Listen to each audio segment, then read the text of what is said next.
Good evening. Welcome to the Torrance City Council meeting for November 9th, 2021. We've actually been in executive session and we're coming back to open session. Mr. Shaparian, is there anything to report? Good evening, Your Honor. There is nothing to report. Thank you. Thank you. And good evening to everybody watching. And thank you for joining us tonight via Facebook, YouTube, live stream, or City Cable. Tonight we begin our hybrid meeting model with the City Council and staff meeting in person and the public tuning in remotely.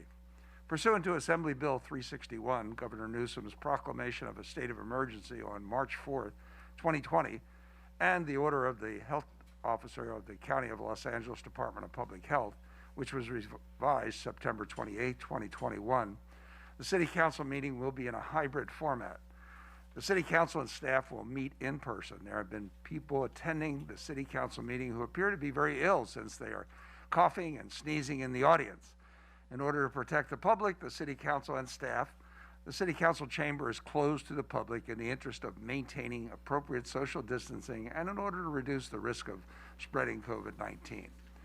The hybrid model of City Council meeting will allow the community to participate from the safety and comfort of their own homes. In Torrance, we also take great pride in our commitment to the quality of life for all residents. However, like many California cities, as the demand for high-quality city services continues to increase, so does the cost, currently exceeding our city's available revenue. We're working to bring the city's budget into balance to build financial stability, but to do so, we have already approved 5% budget cuts across the board. If we don't identify additional funding, that could mean slower 911 emergency response times, fewer on-duty firefighters to respond to emergencies, and fewer on-duty police officers for neighborhood patrols, reduced repairs to streets and potholes, and eliminating after-school programs and recreation for youth, teens, and seniors. Budget cuts that would have changed the character of our city and would have a significant impact on the safety of Torrance residents and their quality of life. We want to hear from you. Your input is important to us. Take our survey or learn more about maintaining our essential services by visiting torranceca.gov/essential services. We continue to run normal business for our residents and community to keep Torrance moving forward. It is important to us that you have an opportunity to voice your comments during this pandemic. Public emails will continue to have a deadline of 2 p.m. on the day of the council meeting you wish to comment on. Thank you to those of you who have met today's deadline. They've all been forwarded to the council as supplemental materials and will be entered into the public record. Any emails submitted after the deadline will still be added to the public record, obviously not this evening.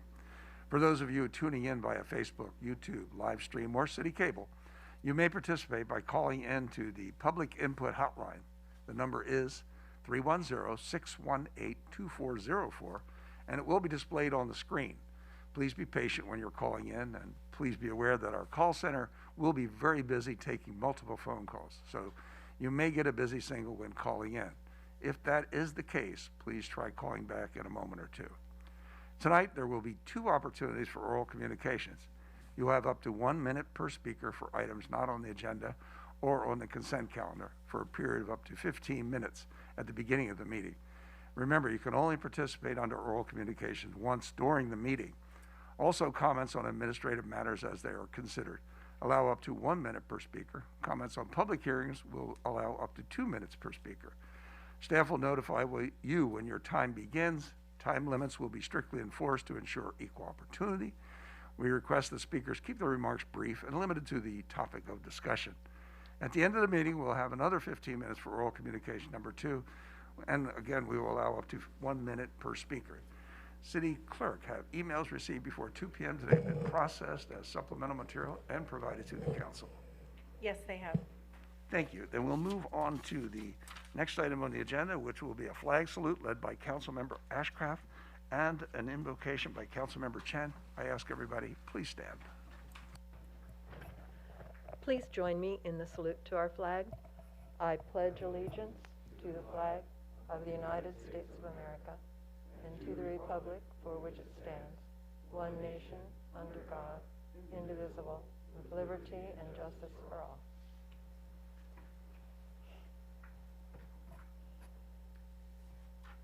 Lord, thank you for the opportunity as we gather once again to deliberate and make decisions as representatives of our city. Help us in being a light as we live and work with one another. Give us clarity of mind to review facts and data, understand all issues before us, and pursue what's best for the entire community. Thank you all, our frontline health workers, our first safety responders who have tirelessly kept us safe. We ask for your continued presence to guide us with wisdom and courage. Amen.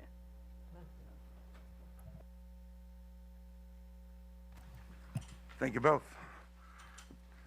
Take a report of the city clerk on the posting of the agenda. Your Honor, this agenda was posted on Monday, November 1st, with revised agendas posted on Wednesday, November 3rd, and Friday, November 5th. Thank you. Take a motion to waive further reading. Motion to waive further readings? Second. Start voting, please. Your Honor, that motion carried unanimously. Thank you. Announcement of withdrawn, deferred, and/or supplemental items. Thank you, Your Honor. Adam Torrance, City Manager. We have supplemental materials for item 7, oral communication. 9A, from the City Manager to provide a COVID-19 recovery update. 9D, from Community Services to receive an update on the Coyote Management Program. Item 10A, from Community Development to consider appeal of the Planning Commission's approval of a modification of a precise plan development to allow a secondary story addition to an existing 2-story residence on property located with the Hillside Overlay District at 139 Via Monte de Oro. And lastly, item 10B, from the City Clerk and City Manager to conduct a public hearing to discuss redistricting based on the 2020 Census for General Municipal Elections to be held on June 7, 2022, and take public input. Thank you, Your Honor. Thank you. And furthermore, item 10A will be conducted immediately after the first orals. And item 10B, which is time sensitive, will start at 9 o'clock or is immediately after whatever item might be being heard at that time. So we move on to council committee meetings and announcements. As the chairman of the Federal Legislative Advocacy Committee, I'd like to announce that a committee meeting is scheduled for Wednesday, November 17th, 2021 from 2:30 till 3:30 p.m. Committee will be a hybrid meeting. The purpose of the meeting is to review priority projects for the fiscal year 2022 appropriations. You may participate before the meeting by sending an email to Zulma Gent at zgent, that's G-E-N-T, one word, at torranceca.gov. In the subject line, write City Council Federal Legislative Advocacy Committee, and include your comments in the body of the email. Those who wish to view and participate in the hybrid meeting can also join using the link on the Federal Legislative Advocacy Committee website. You can find the webpage by visiting torranceca.gov/government/council-committees and scroll down to Federal Legislative Advocacy. You always can do a search on our website, and that also puts you in the right location. Next, we have Councilmember Ashcraft with a couple. Good evening. As chair of the City Council Ad Hoc Facility Naming Committee, I'd like to thank everyone for submitting facility naming applications for the Torrance Transit Park and Ride Regional Terminal. A hybrid committee meeting will take place on November 16th, 2021 at 8 a.m. to discuss applications. Comments will be accepted prior to the meeting and can be emailed to Eleanor B. Jones at ebjones@torranceca.gov. Please include City Council Ad Hoc Facility Naming Committee in the subject line. Those who wish to view and participate in this hybrid meeting can join via Zoom by using the link or the phone number listed on the Ad Hoc Facility Naming Committee webpage at www.torranceca.gov/facility naming. We look forward to reviewing your applications. Thank you. Then I have another one. On November 16th, 2021, the City Council Armed Forces Day Parade Ad Hoc Committee will be having a hybrid meeting at 10:30 a.m. to discuss the 2022 Torrance Armed Forces Day Parade and Celebration. Comments will be accepted prior to the meeting and can be emailed to jamiele@torranceca.gov. Please include in that subject line, City Council Armed Forces Day Ad Hoc Committee Meeting. Those who wish to view and participate in the hybrid meeting can join via Zoom by using the link or the phone number that will be listed on the City Council Armed Forces Day Parade Ad Hoc webpage at torranceca.gov/government/council-committees and scroll to the Armed Forces Day Special Standing Ad Hoc Committee. Link and agenda will be posted by this Thursday, November 11th. Thank you. Thank you. On to community matters. Item 6A, I'll take a number and title, please. Your Honor, this is resolution number 2021-87, a resolution of the City Council of the City of Torrance, California, honoring Elizabeth A. Sharoma upon her retirement from the city after 33 years of service.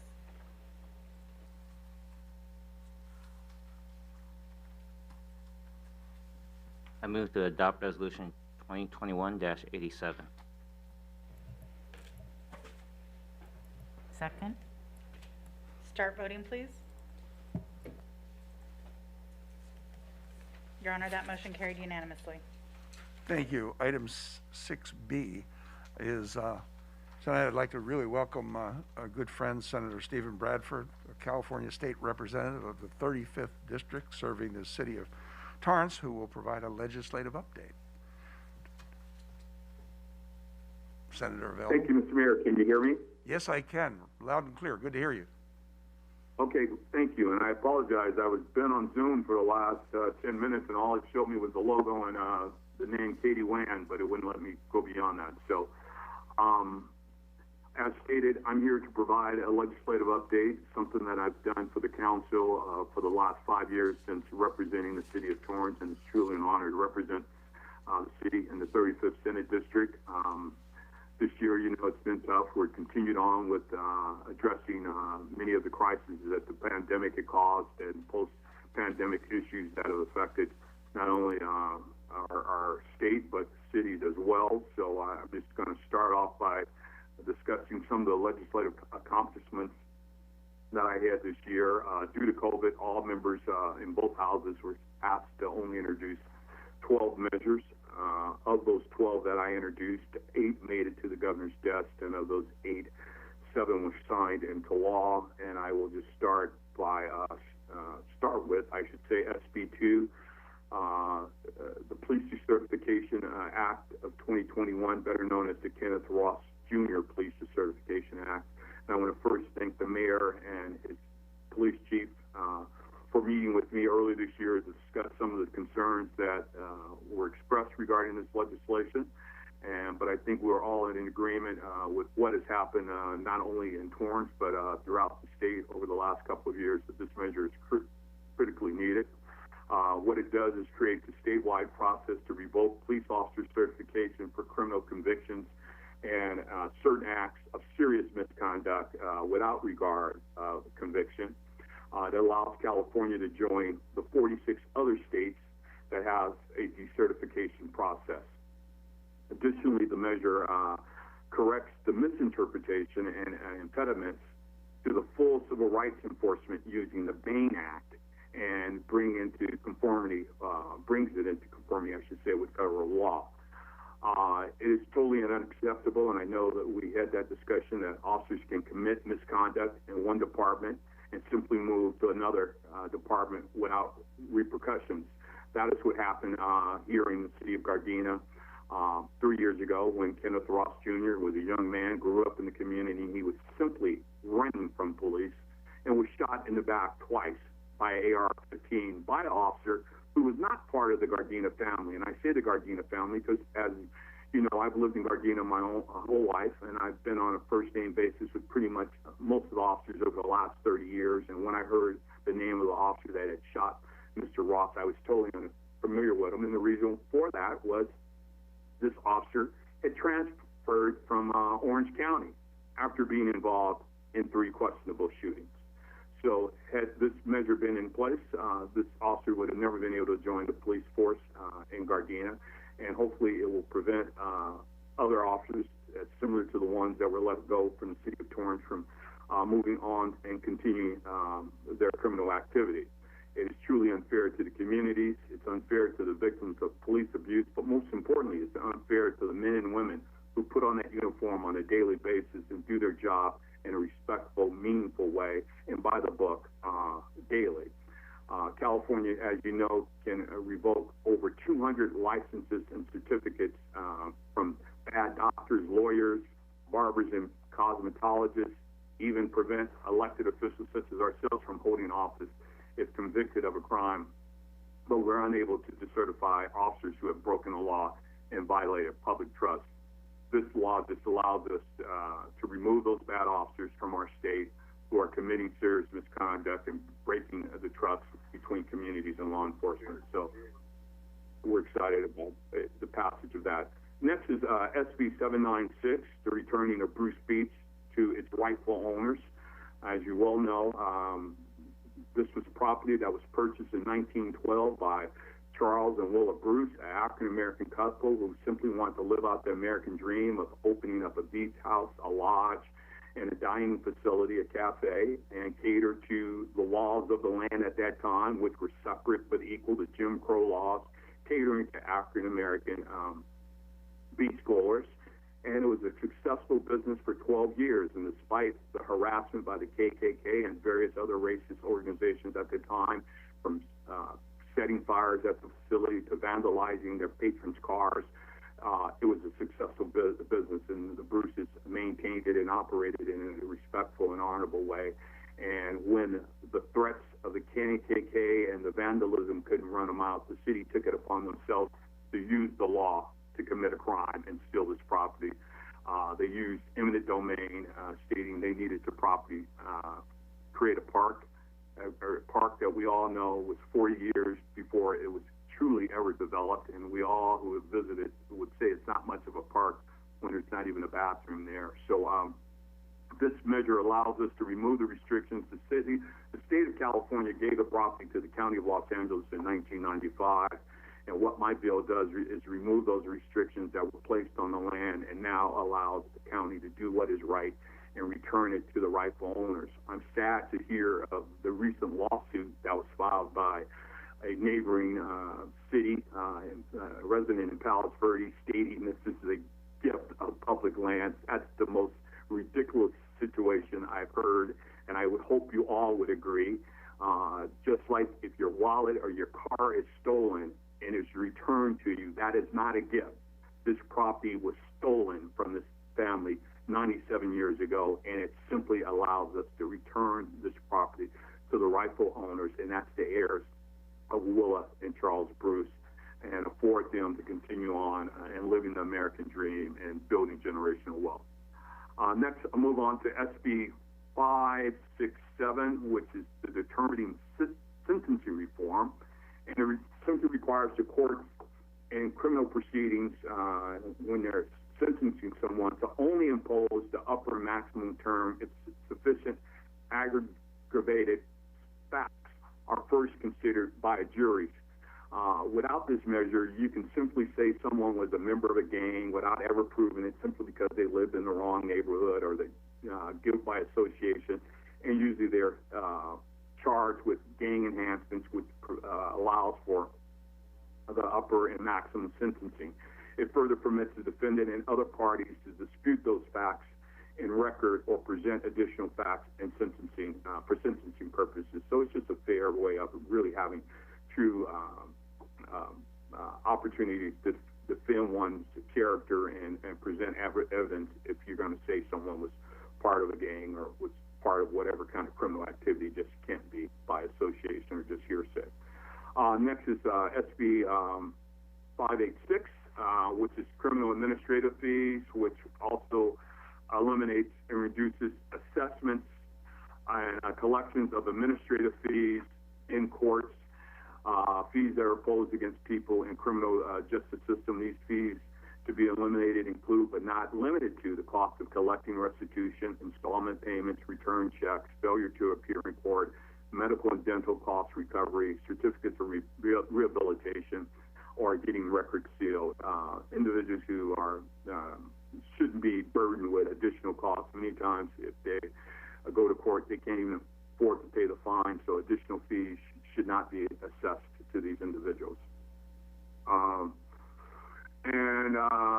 Next is SB 655, which is the Insurance Diversity Act that was sponsored by our Insurance Commissioner, Ricardo Lara, which allows us to just expand supplier diversity survey and the governing boards to survey companies, which hopefully will allow for greater contracting with women-owned, veteran-owned, and minority-owned businesses with the insurance industry. So just creates greater opportunities for business growth and opportunities.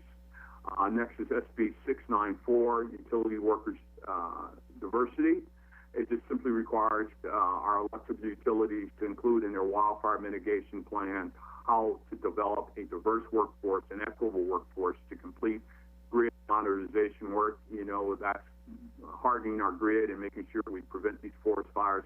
Much of this work is now being done by conservation crew members and formerly incarcerated CDCR fire camp crew members. And we just want to say, hey, if they can do this while in the Corps, while incarcerated, let's look at it, giving them opportunity to work full-time for these utilities and help harden our grid. And last but not least is SB 26, which is considered the Fair Pay to Play Act 2.0. As you guys might remember, I authored SB 206 2 years ago with my colleague Nancy Skinner, which was the first in the nation to allow athletes to monetize their name, image, and likeness. As you well know, many athletes, even on scholarship, cannot have a side job. They cannot teach the sport in which which they play.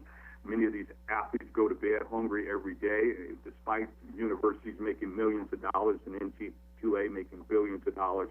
This simply allows an athlete, it moves up the activation date. When we passed the bill in 2019, the bill wasn't scheduled to go into, to be enacted until 2023, after 18 other states took it upon themselves to introduce similar legislation. The NCAA moved to get in front of what we were trying to do in California and water down what we're doing. So now it allows our bill, it went in effect September of this year, and it also now allows community college athletes to participate as well. And let me see, got that? I think that's all of the measures. I think that was all 7 of them.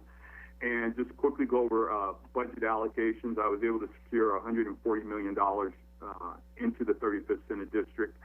$60 million for Cal State Dominguez Hills to address infrastructure needs. Another $50 million for Charles Hughes University to construct to enhance, I should say, the medical and science building and support more people entering the health profession. $10 million for the Martin Luther King Jr. Community Hospital to provide infrastructure and workforce support. $8.5 million for Inglewood Market Street streetscape improvements to help with the facade and other tenant improvements. As we all know, the Super Bowl will be there shoot in a few months in February, and also the Olympics in 2028. So just aid in what's going on in Inglewood and surrounding South Bay. Another $6 million for the development of the Alta Sea Center down in San Pedro. It's an innovation system for ocean STEM projects and workforce development. So a great project for young folks down in the LA Harbor area. And also $1.2 million for the Boys and Girls Club of Harbor City for the restoration of the Cheryl Green Center for Children to Play and Learn. Another $3.5 million for the UCLA Workforce Center to create a workforce equity demonstration project to assist more workers in obtaining government jobs. And last but not least, $1 million for the Mervyn Dimely African American Political Economic Institute at Cal State Dominguez Hills to help with policy research and other issues as it relates to overall governance and fellow programs at the university. So I will stop there, and if there's any questions, I'll be more than happy to answer them. And again, thank you for this opportunity. Well, thank you, Senator, for a rundown of all your activity. You are clearly one of the busiest state senators in Sacramento, and we're very fortunate to have you representing us as part of the city of Torrance in the 35th District. I don't know if any of my colleagues have any questions. As I look, I see none, so I want to thank you again for giving a presentation. Thank you for your representation in Sacramento, and lastly, thank you for your friendship, Steve. Well, thank you. Likewise, I appreciate all that you've done, Mr. Mayor, and continue to do for the city and the council as well. And it's honored, again, to represent the city of Torrance and having the great collaborative relationship that we've had over the years. Stay safe. Thank you. Good night. Good night.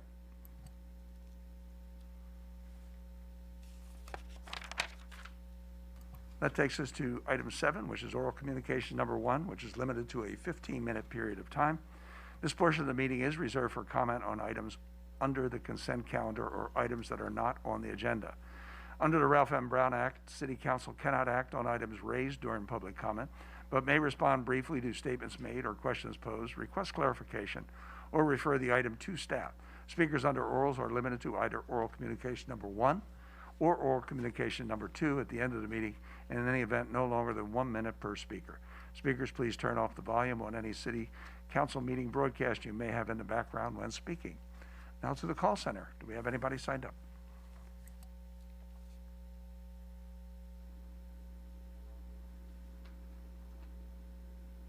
Zulma, are you on the line? Did you say Julia? Or mute off? I'm sorry. Yes, Julia, please have your 1 minute start now. Awesome. I'm calling yet again to demand the immediate firing of officers Concanon and Chavez, the officers involved in the shooting of Christopher DeAndre Mitchell. They arrived on scene, and within 15 seconds, a man, someone in your city of Torrance, one of your neighbors, was dead. It is a heinous, unbelievable thing that you have not yet fired them, and that not only that, but they were given raises. It's been 2 years. We call in every week. We show up. You know we're here. There's nothing for you to not do. It is the bare minimum to create a civilian oversight commission. Bare minimum.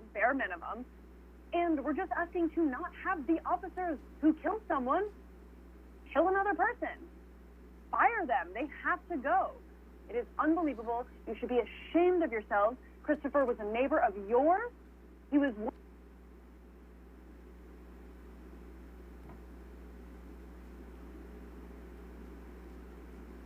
Mayor, we'll move on to the next caller. Karina K., you are now unmuted. Your 1 minute starts now. Hi, can you hear me? Yes, we can hear you. Hi, I just want to let you know that a lot of the bills that Senator Bradford was just discussing, a lot of that applies to you. A lot of that applies to your police department. A lot of that applies to how you use the law to carry out injustice. I'm calling to uplift the demands to fire the bitch-ass officers who killed Christopher DeAndre Mitchell, Matthew Concanon, fucking Chavez, and Brian Kawamoto. You all need accountability, and also create a civilian oversight commission. You're not doing anything. You're doing everything but administering justice, and for that you should be fucking ashamed, and we're not going to stop. So fuck every single one of y'all, and I hope Senator Bradford is hearing this shit because it refers to you and your failed-ass fucking leader. Fuck you. Mayor, that caller disconnected themselves. Moving on to the next caller. Kim Hong, you are now unmuted. Your 1 minute begins now. Can you hear me? Yes, Kim Hong, please begin. Home, not hung. I wanted to say basically the same thing that the previous caller just said. I want to uplift that you fire the officers Matthew Concanon, Brian Kawamoto, and Anthony Chavez, who killed Christopher DeAndre Mitchell within a few seconds of arriving upon him. We have been calling for 2 years. We're going to continue to call. Gascon is going to be opening this investigation and see everything that you guys did not do. And we're going to keep calling. We're going to keep showing up. And the cancellation of this meeting because somebody coughed is the craziest thing I've ever heard. You guys don't want us to be there? Too bad. We're going to keep calling. We're going to keep, and the next time you open up, we'll be back. So you need to do the right thing. This is a human being, and he deserves justice. Mayor, that caller was disconnected because their time was up. Moving on to the next caller. TJ, you are now unmuted. Your 1 minute starts now. Yes, hello. Quickly, I'd like to go back to your ridiculous agenda item from 3 weeks ago, Make a Difference Day, and state that there's no one in the city council who should ever have anything to do with Make a Difference Day, when you literally let Christopher DeAndre Mitchell get murdered by your police and then allow those same dangerous cops to continue their work tormenting your city with raises. But I'm here to demand that you create a civilian oversight commission and then fire officers Matthew Concannon, Anthony Chavez, and Brian Kawamoto. Your police officers killed Christopher within 15 seconds of approaching his vehicle. 15 seconds.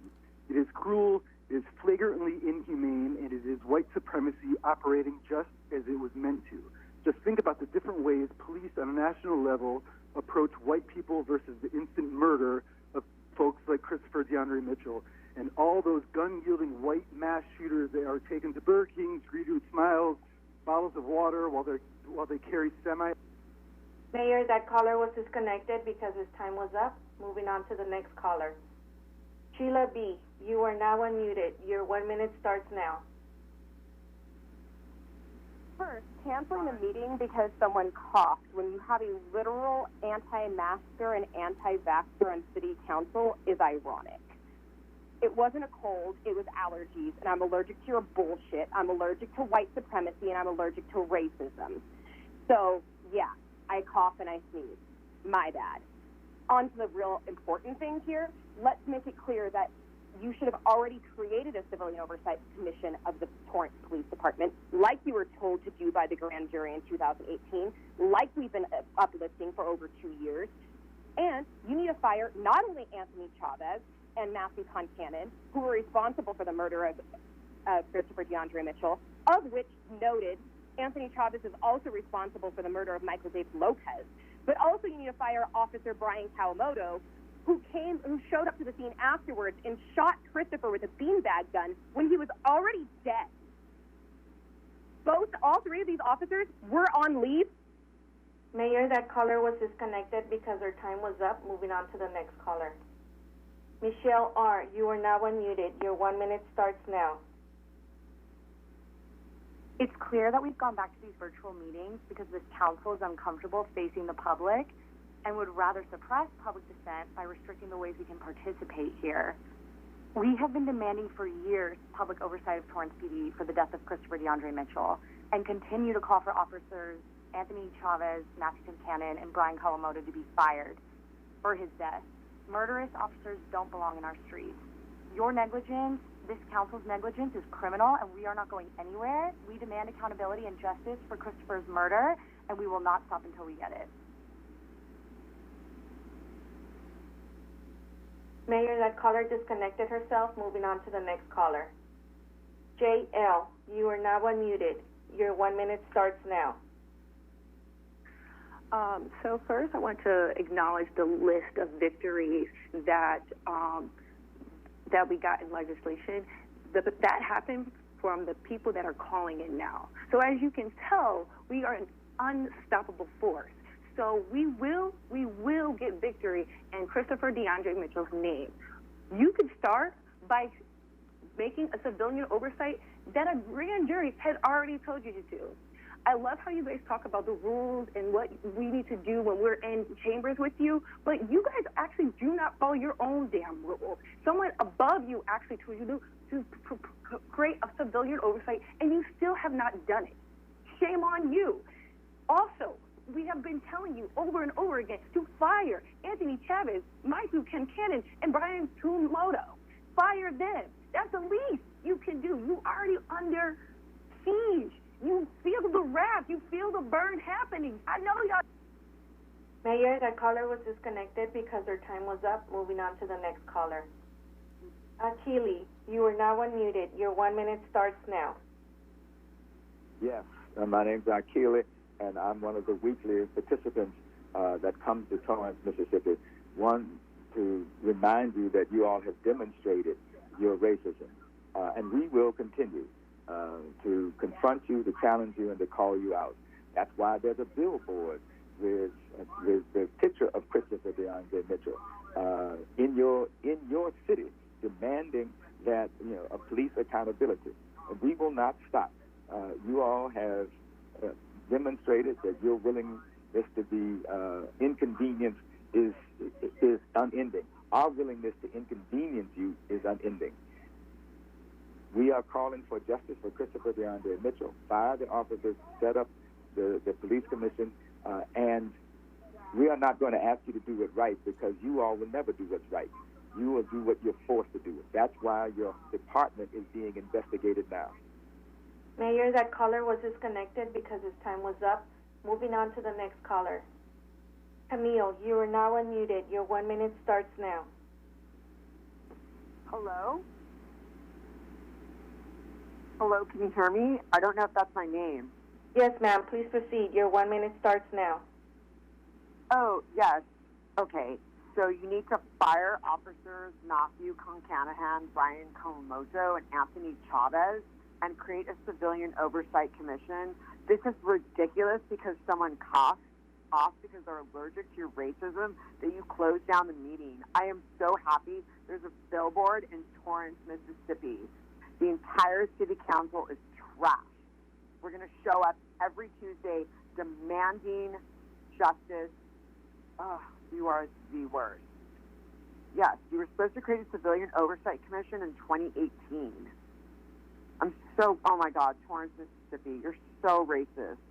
You are the worst city council ever. Shutting down a meeting because you can't face us. Cowardice. The worst. Fire the officers. Mayor, that caller was disconnected because their time was up. Moving on to the next caller. Pork Chop, you are now unmuted. Your 1 minute starts now. Did you say pork chop? Yes, sir. Your 1 minute starts now. Okay. Thank you. I'm so happy we went back to these telecommunications again, and I don't have to smell that stinky Pat Furry. He proved that again. He's a great leader. He did not just close out a certain people group. He closed out of the meeting every resident of the city, each and every resident who are not coughing. Because who's not coughing, he doesn't have a disease.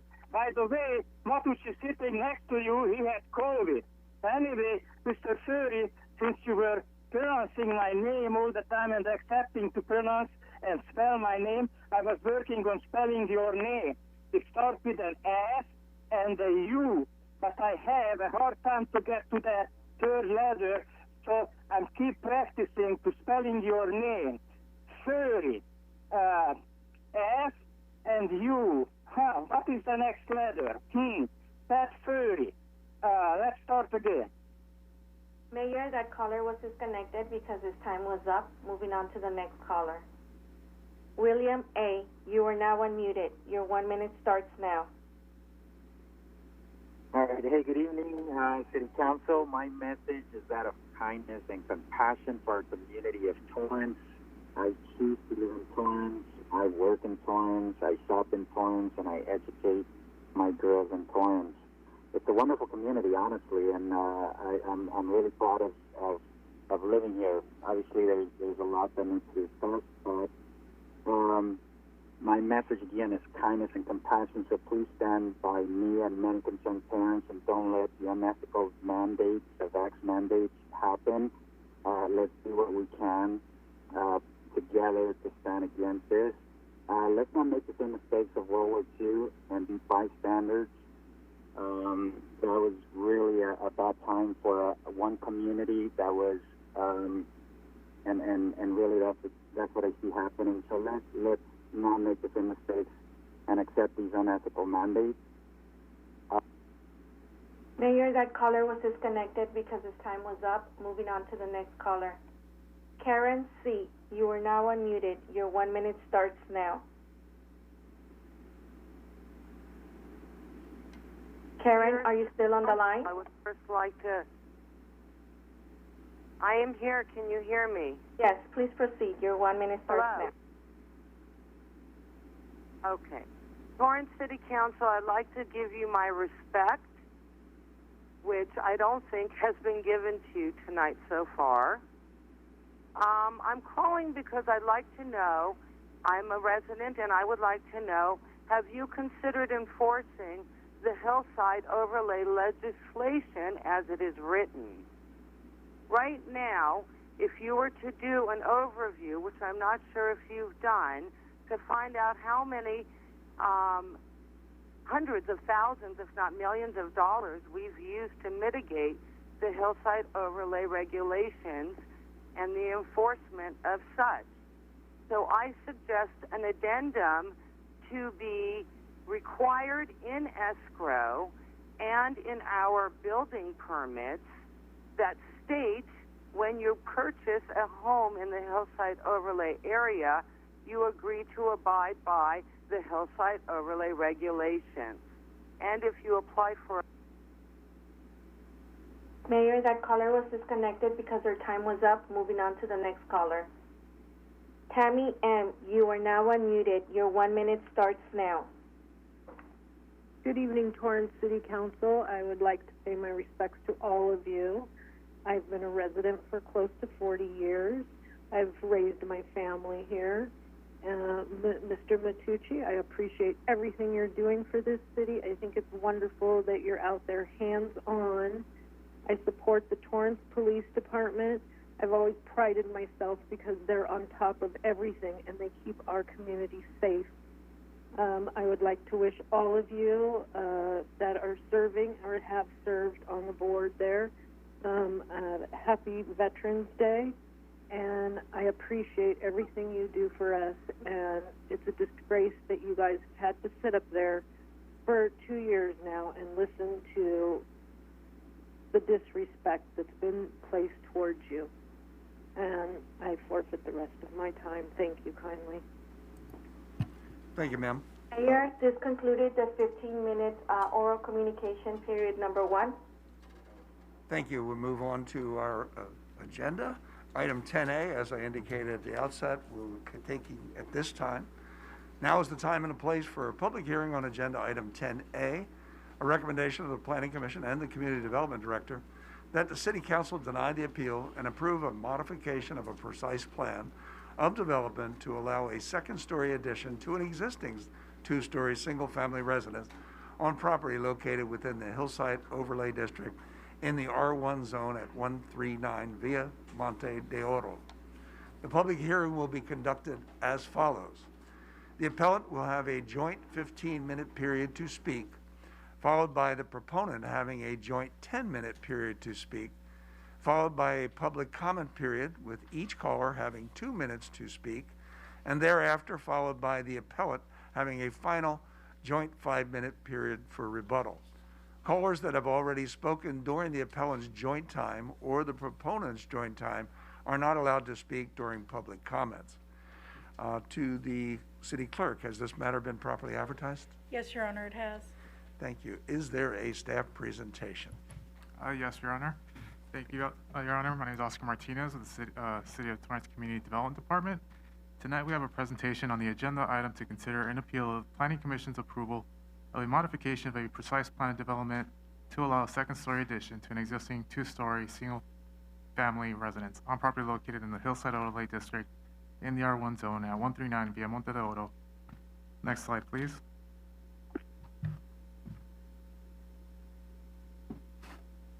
This presentation will provide a summary of the proposed residence that includes location and zoning, site plan, elevations, site photos, and we'll conclude with a recommendation to the City Council. Slide, please. The slide shows the location of the zoning of the subject property. The subject property highlighted at the center in green color is situated on a rectangular lot measuring 7,200 square feet in area and oriented toward the east on the west side of Monte de Oro. Via Monte de Oro ascends north to the south with nearby 1- and 2-story residences situated above and below the subject property.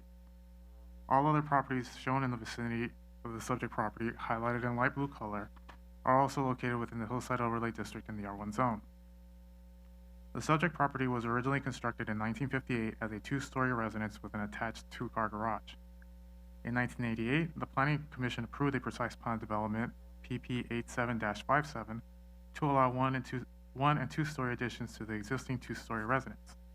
In 2017, a minor Hillside exemption and building permit were approved to allow second-story balcony addition located at the rear in conjunction with interior and exterior renovations. However, the balcony was not constructed. Staff notes a modification of the previously approved precise plan is necessary to account for all the conditions of approval adopted in the Planning Commission by the Planning Commission at the time of approval, which included limitations on building height of the second-story addition completed in 1989. Slide, please. This slide shows the site plan. The proposed second-story addition measures 795 square feet in area and is positioned within the existing footprint of the residence. No change is proposed to the existing footprint of the residence, and therefore, there is no change to the existing usable open space or lot coverage.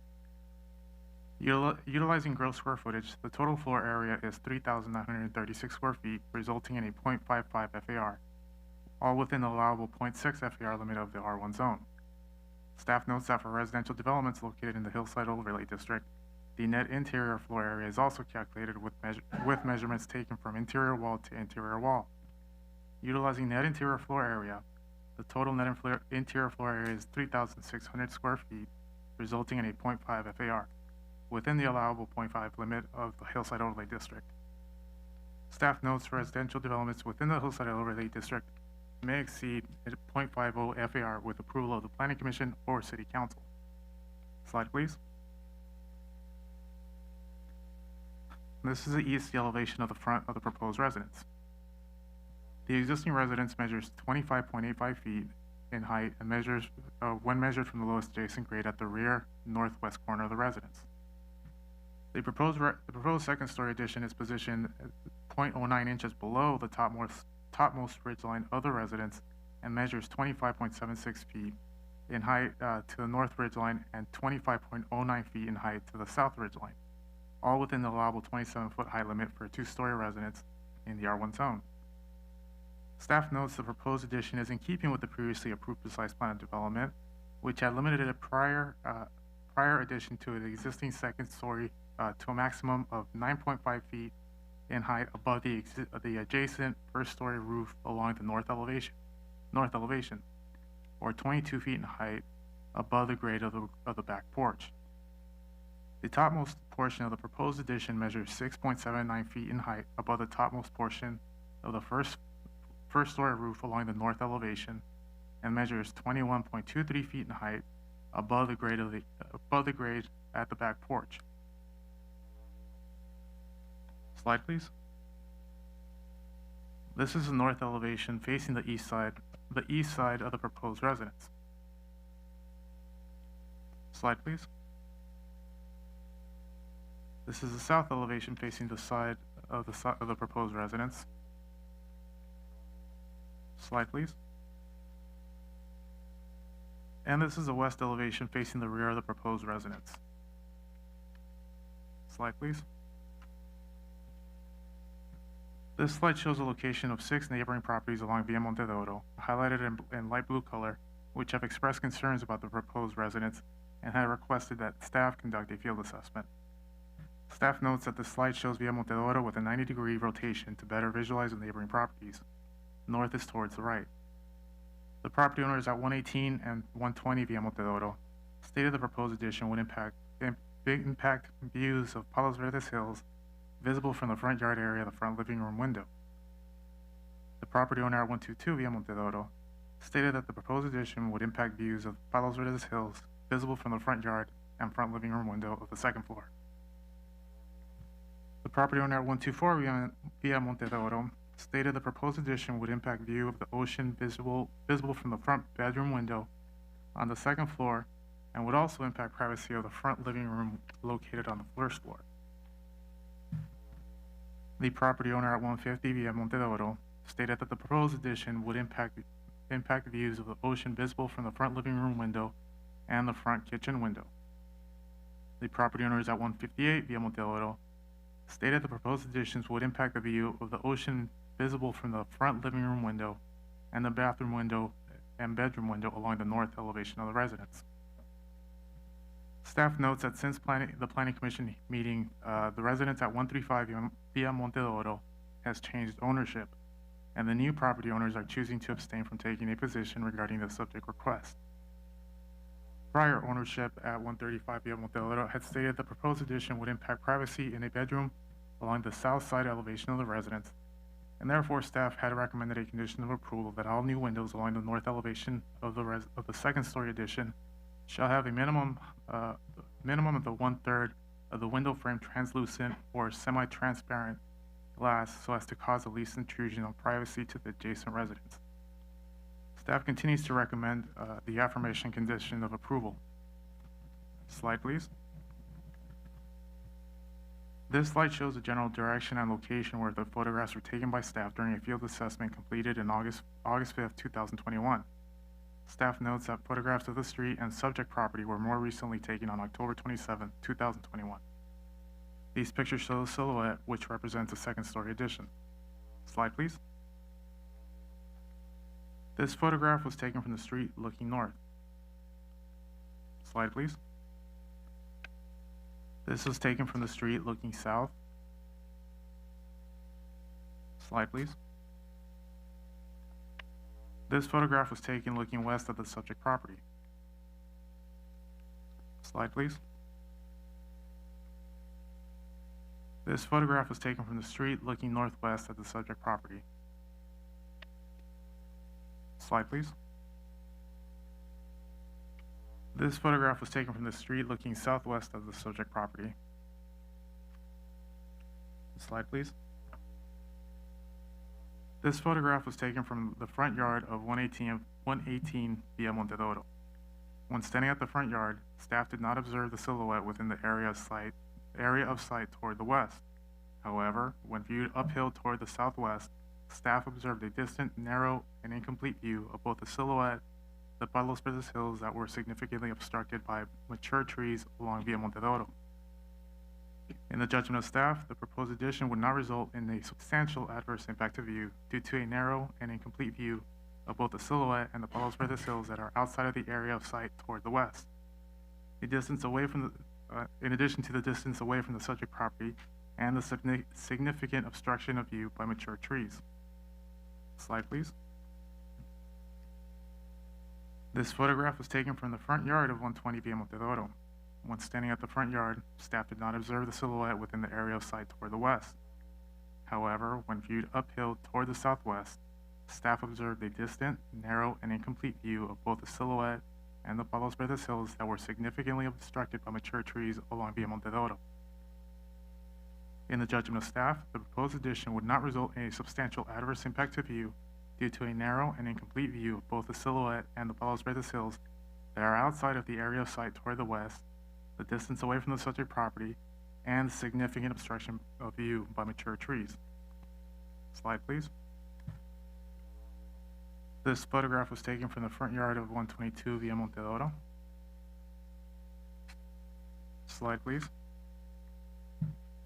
And this photograph was taken from the living room of 122 Via Monte Oro. When standing in the living room, staff did not observe the silhouette within the area of sight toward the west. However, when viewed uphill towards the southwest, staff observed an unobstructed view of the silhouette and observed a narrow and incomplete view of the Palos Verdes Hills that is significantly obstructed by mature trees along Via Monte Oro and a narrow obstruction by the silhouette. In the judgment of staff, the proposed addition would not result in a substantial adverse impact to view due to an incomplete view of the Palos Verdes Hills that is outside of the area of sight towards the west, the significant obstruction of view by mature trees, and the narrow obstruction by the silhouette. In addition, staff notes that this property was constructed as a new two-story residence in 1979, subsequent to the adoption of the Hillside overlay, and therefore acquired a view of the Palos Verdes Hills as opposed to constructed with an original view. Historically, the Planning Commission and the City Council have not weighed acquired views as an original view when considering the potential for a substantial adverse impact. Slide, please. This photograph was taken from the living room at 124 Via Montedoro. When standing in the front living room, staff observed upward within the aerial sight towards the west a narrow and incomplete view of the silhouette that was significantly obstructed by mature trees along Via Montedoro. In the judgment of staff, the proposed addition would not result in a substantial adverse impact to view due to narrow and incomplete view of both the silhouette and the ocean that are significantly obstructed by mature trees. The proposed addition would also not result in a substantial adverse impact to privacy due to narrow and incomplete view of the silhouette that is significantly obstructed by the mature trees. Slide, please. This photograph was taken from the bedroom at 124 Via Montedoro. When standing in the front bedroom, staff observed within the aerial sight toward the west a narrow and incomplete view of both the silhouette and the ocean that were significantly obstructed by mature trees along Via Montedoro. In the judgment of staff, the proposed addition would not result in a substantial adverse impact to view due to a narrow and incomplete view of both the silhouette and the ocean that are significantly obstructed by mature trees. The proposed addition would also not result in a substantial adverse impact to privacy due to a narrow and incomplete view of the silhouette that is significantly obstructed by the mature trees. Slide, please. This photograph was taken from the living room at 150 Via Montedoro. When standing in the living room, staff did not observe the silhouette within the aerial sight towards the west. However, when viewed toward the northwest, staff observed a narrow and incomplete view of both the silhouette and the ocean that were obstructed by mature trees along Via Montedoro. In the judgment of staff, the proposed addition would not result in a substantial adverse impact to view due to a narrow and incomplete view of both the silhouette and the ocean that are outside of the area sight towards the west, and the obstruction of view by the mature trees. Slide, please. This photograph was taken from the kitchen at 150 Via Montedoro. When standing in the kitchen, staff did not observe the silhouette within the area sight toward the west. However, when viewed toward the northwest, staff observed a narrow and incomplete view of both the silhouette and the ocean that were obstructed by mature trees along Via Montedoro. In the judgment of staff, the proposed addition would not result in a substantial adverse impact to view due to a narrow and incomplete view of both the silhouette and the ocean that are outside of the area sight toward the west, and the obstruction of view by mature trees.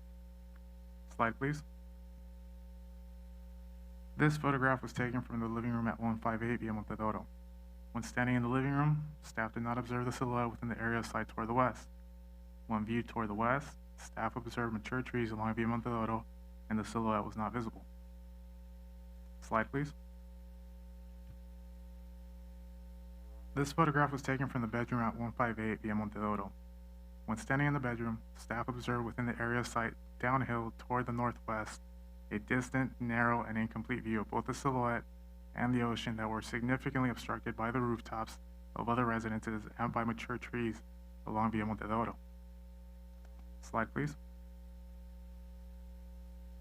This photograph was taken from the bathroom of 158 Via Montedoro. When standing in the bathroom, staff observed within the area sight downhill toward the northwest a distant, narrow, and incomplete view of both the silhouette and the ocean that were significantly obstructed by the rooftops of other residences and by the mature trees along Via Montedoro. In the judgment of staff, the proposed addition would not result in a substantial adverse impact to view due to a narrow and incomplete view of both the silhouette and the ocean, the distance away from the subject property, and the significant obstruction of view by the rooftops of other residences and by mature trees. Slide, please. And in closing remarks, the recommendation of the Planning Commission and the Community Development Director is that the City Council deny the appeal and adopt a resolution approving the project. That concludes staff's presentation and is available for any questions. Thank you, Oscar. Before we go into questions, I wanted to disclaim that I did visit the property. Not only did I visit Via Monte de Oro, I also went to Camino de los Colinas and Paseo de los Delicias. I spent time walking up and down the street and observed what I could from those locations. I've not spoke to the appellant, nor have I spoke with the proponent. And I will make my judgment tonight based upon the documentation that has been submitted as well as any testimony that we received tonight. We have some other disclaimers as well. Councilmember Groth. Yes, thank you, Mayor. I do want to also disclose that I did walk the neighborhood, including all the houses that were just described in the presentation. that claimed a view concern. And I also did have a meeting with the proponents, architects, to review the plans, and my decision tonight will be based on all the testimony presented here at the meeting tonight. Thank you. Councilmember Ashcraft.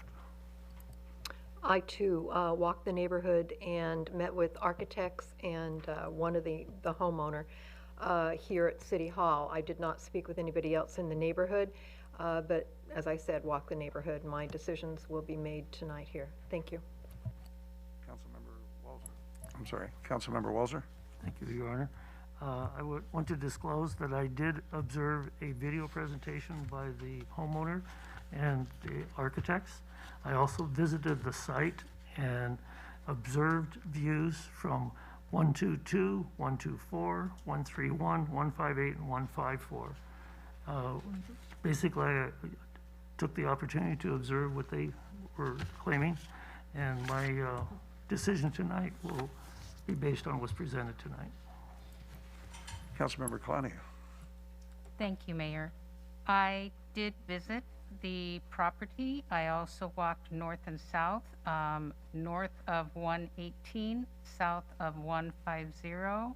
I observed the property from all the locations, and I have spoken with no one, and I will make my decision tonight based on what has been presented. Thank you. Thank you. Councilmember Chen. Thank you, Mayor. I just want to disclose that I too did visit the site location and walked up and down the street, looked at as many views as possible without entering any other property. And I'll make my decision based on the information and data shared tonight. Thank you. Thank you. Councilmember Chen. I mean, Councilmember Matucci. I'm sorry. The other Chen. Thank you, Mayor. I just want to disclose that I did visit the site, and I also visited some of the neighbors, looked at the view from their windows, and I'll be making my decision based on the information tonight. Thank you. Thank you. Does the council have any questions of staff? Councilmember Chen? Thank you, Mayor. I'm just going through this whole pile of information from the community, and I just want to make sure that we iterate to staff. There was a lot of questions and comments suggesting that we enforce the Hillside Overlay Ordinance. So I just want to address staff with Mr. Martinez. The recommendation from the Planning Commission and from the Community Development Department had both parties understand the Hillside Ordinance in detail, and the recommendation to approve this development is we are enforcing the Hillside Overlay Ordinance. Is that correct? Councilmember Chen, yes, I do believe that we are enforcing the Hillside Overlay Ordinance. This is the process in order to allow a proposed second-story addition to a residence. As it's been previously stated, the Hillside Overlay District does not preclude or prevent, automatically deny a two-story proposal. It's required to go through a process and make the necessary findings in order to receive that approval. Thank you. No more questions for now, Mayor. Thank you. Councilmember Matucci. Thank you, Mayor. My question is more of a technical question as to how we determine, I guess, the value or the weight of the view that's existing versus what might be lost. Is there a certain formula we use, or we just kind of use our best judgment? Councilmember Matucci, staff uses its best judgment in order to make these determinations. Anytime that staff does go out, typically staff goes out in partners. If not, definitely goes out with to take photographs. And if there's ever any question, staff looks at the photographs along with myself and potentially the community development director to make, if there's any questions, if there is an impact or not, to make that determination. Thank you. Thank you. Thank you. All right, we will now, it's the appellant's opportunity. The appellant will have 15 minutes. The appellants on this case, there's a number of people who have signed on to appeal this matter, but there doesn't matter how many there are, they have 15 minutes to produce right now. As I mentioned in the outset, If you do testify as one of the appellants, then you're precluded from coming back on as a member of the public. So do we have people in the queue for the appellant? And do they have a presentation as well?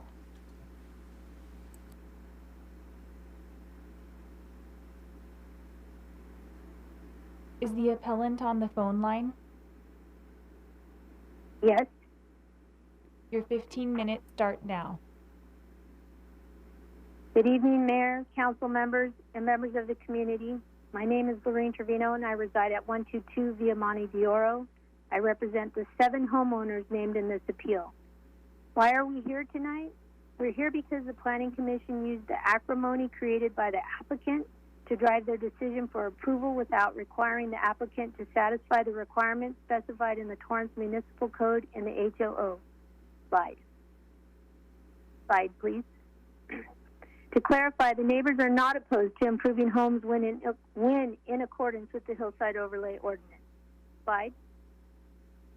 We are here tonight to protest the approval of this modification 21-00003 granted by the Planning Commission because the applicant failed to prove he had met the criteria of the HOO. Slide. The Planning Commission improperly asserted that the neighbor's impact was slight. Slide, please. Narrow or insignificant. Slide. The Planning Commission improperly accepted the subjective interpretation to describe view impact for neighbors. Slide. This is simple. The applicant never explored the alternatives for design. It was an all or nothing proposal. Slide. The Planning Commission asserted that the applicant had undergone design changes to accommodate the concerns of the neighbors. Slide. The Planning Commission improperly asserted that it was infeasible to reconfigure space. They did not require the applicant to demonstrate alternatives. They improperly asserted that the design was characteristic of homes in the Riviera. The spreadsheet provided for you in the package demonstrated this to be false. The current 4-bedroom, 3-bathroom size of the home is not even characteristic of the homes within the 500-foot radius. Slide. The Planning Commission inappropriately asserted that the applicant used a precise plan to prove an unreasonable hardship exists. A key finding in support of denying the appeal, staff report page 10, letter J, asserts that the proposed addition conforms to the planning and design provisions of the HOO. This assertion isn't accurate because only a second story, the most obtrusive development option, was considered in the planning and design of the project. Slide. The finding then asserts that the proposed second-story addition has been planned and conditioned to minimize its intrusiveness, and therefore the HOO has been satisfied. This finding is severely flawed because it specifies the most obtrusive design option, an all second-story enlargement, as the baseline for determining ordinance compliance. The Planning Commission inappropriately accepted the finding, staff report page 10, letter K, justifies placing all additional living space on the second story rather than the first story by asserting that increasing the height above the ordinance development standard is necessary in order to maintain as much outdoor recreation space as possible. Is this an acceptable?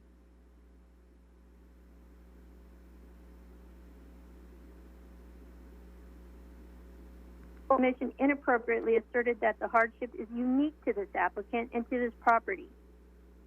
Slide. The Planning Commission asserted that the neighbors' home values would increase due to the improvements made to 139. Slide. We refute this statement with the opinion of a professional appraiser who states that loss of views lessens home values. Slide. We refute the Planning Commission's assertion that there has been no public controversy regarding the project and that 139 demonstrated majority support for their project. The Planning Commission inappropriately asserted that signatures of supporters were verified and that those supporters resided within the HOO. The Planning Commission demonstrated subjectivity by ignoring the opposition signatures that were greater than signatures of support. Slide. Using the criteria set forth by the city, the 500-foot radius zoning and location map, declarations were mailed to homes within that 500-foot radius. 81% demonstrate opposition to the project. Slide.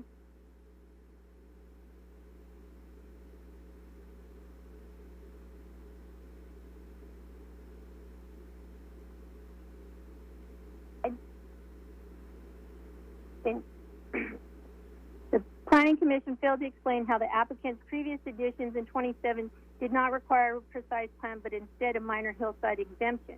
We'd like to note that the precise plan from 1988 had expired in 1989. This included interior and exterior improvements, increasing an ocean view on both the first floor deck and the second story. We question the piecemealing efforts to build this large home. The Planning Department case manager asserted that there was no difference between the approval process for precise plans and modifications. This is not true. Slide. Modifications are categorized because precise plans have already been approved. However, 139 has never had a precise plan. Slide.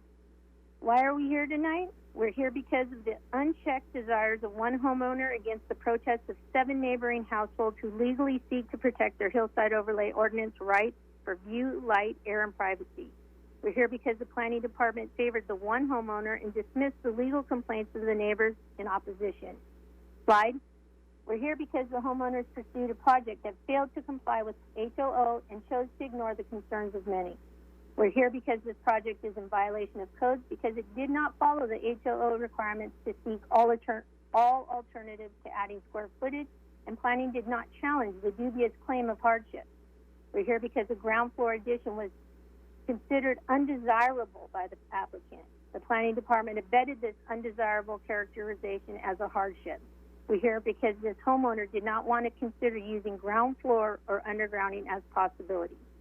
Slide. We're here to remind you that the Planning Department's report stated that there was no public controversy regarding this project. As a matter of fact, this project has led to a huge neighborhood and community outcry. Neighbors are alarmed about possible precedents being set. You cannot ignore the Hollywood Riviera residents who voluntarily put up over 150 lawn signs asking for protection and enforcement of the HOO. 81% of the neighbors surveyed within that 500-foot radius are opposed to this project. If you choose to approve this project based on the faulty logic which is predicated, then you are opening Pandora's box to a spate of similar requests. Approval of this project will be an egregious travesty.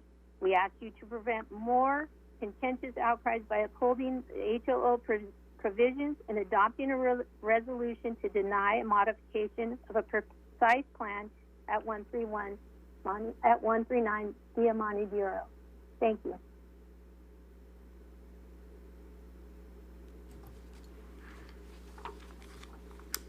Is that all we will be hearing from the appellant in this case? Are my rebuttal comments at the end? Yes, it will be, yes, after everybody else. So I assumed that was my 5 minutes for rebuttal. Okay, well, we'll have the 5 at the end. In the meantime, we'll ask if any of my colleagues on the council have any questions for the appellant at this time. I see no one clicking in, so we'll move on to the proponent. The proponent for this project has 10 minutes to explain to us what the project's all about. And again, there is a Proponent, you are now presentation. unmuted. You have 10 minutes. Okay, great. Could you pull up our presentation, please? It's up. Oh, we're not. I'm going to share it on Zoom in 1 moment.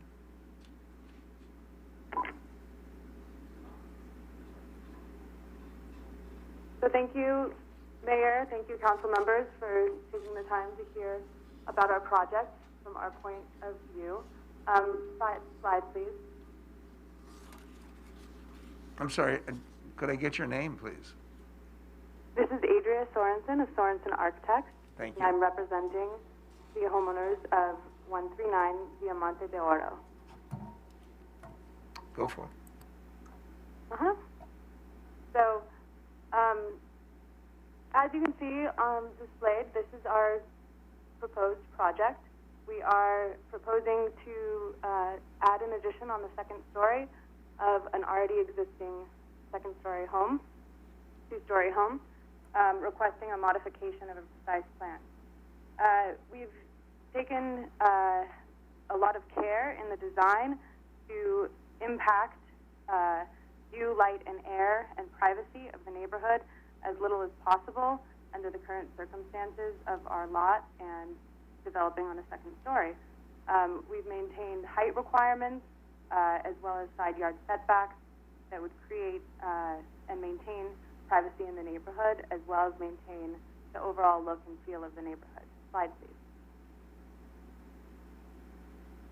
Our clients are excited to be members of the community and very much appreciate and respect the Hillside Overlay Ordinance, and again agree with the importance of developing in a community where you can maintain the view, light, air, and privacy of all the properties in the vicinity. Slide, please. As I was describing initially, and as you can read in the supplementals, we've designed this together with the community to create as little impact as possible. The design was pushed back on the second level from the upper front yard setback at 32 feet. Each of the side yards were set back to 10 feet when the requirements are only at 6 feet. We wanted to, again, tuck this additional square footage in as possible to have as little impact and privacy, light, and air.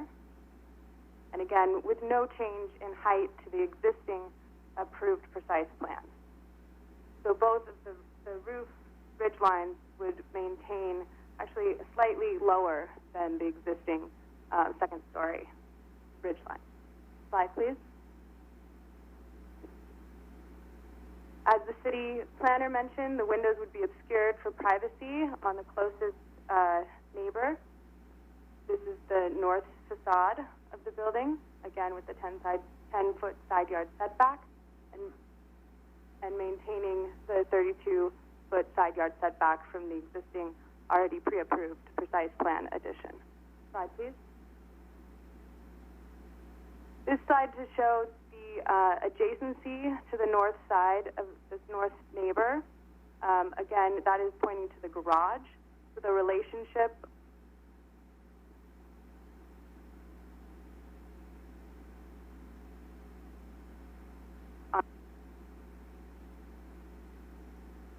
slide, please. This is the existing second story that was approved, and therefore we're asking for a modification of the precise plan. Slide, please. This is the south side facade, and this shows its relationship again to the existing backyard setback. We added privacy planters to again tuck the addition on the side in and relieve privacy, light, and air of the neighbors. Slide, please. This is the relationship to the south side facade. As you can see, it is directly not impacting any light or air on the south side neighbor, as it's tucked in at 10-foot side setback. Slide, please. Our goal in designing this, and our goal with working with our clients from January 2020, was to gain feedback from the neighbor, to reach out to our neighborhood, as it was so important from the initial stages, and it worked both for and against us. It allowed us the ability to design consciously and intentionally and decrease certain square footages to be more accommodating to, after hearing neighborhood comments, we were able to, again, maintain a 4% less than our maximum lot coverage. Again, I know that the City of Torrance FAR is at 0.6. We were able to maintain a 0.55. And then within the Hillside overlay, as I'm describing here, this FAR did not include the garage. As the city commented, we're at 0.5, which again maintains, it coincides with the requirements for the Hillside overlay in this area. Slide, please. Again, this is just a breakdown of what we had mentioned in the previous pictures. We are building with the same amount of height as the previously approved plan. We have set other height limitations on the property as the entryway below requirements. We've tucked in side yard setbacks, again, to have as little impact as possible. Slide, please. We wanted to include different views as we had access from the current second story, so we can show what it looks like from our existing second story with mature trees. Unfortunately, some of the trees were also trimmed to expose additional story poles during this process, and we'd like to also recognize the importance of living in an environment where we do have mature trees, as that's part of the views that we enjoy as well. Slide, please. This is another view from the second story. The neighbors that are most influenced here are in support of the project. Slide, please.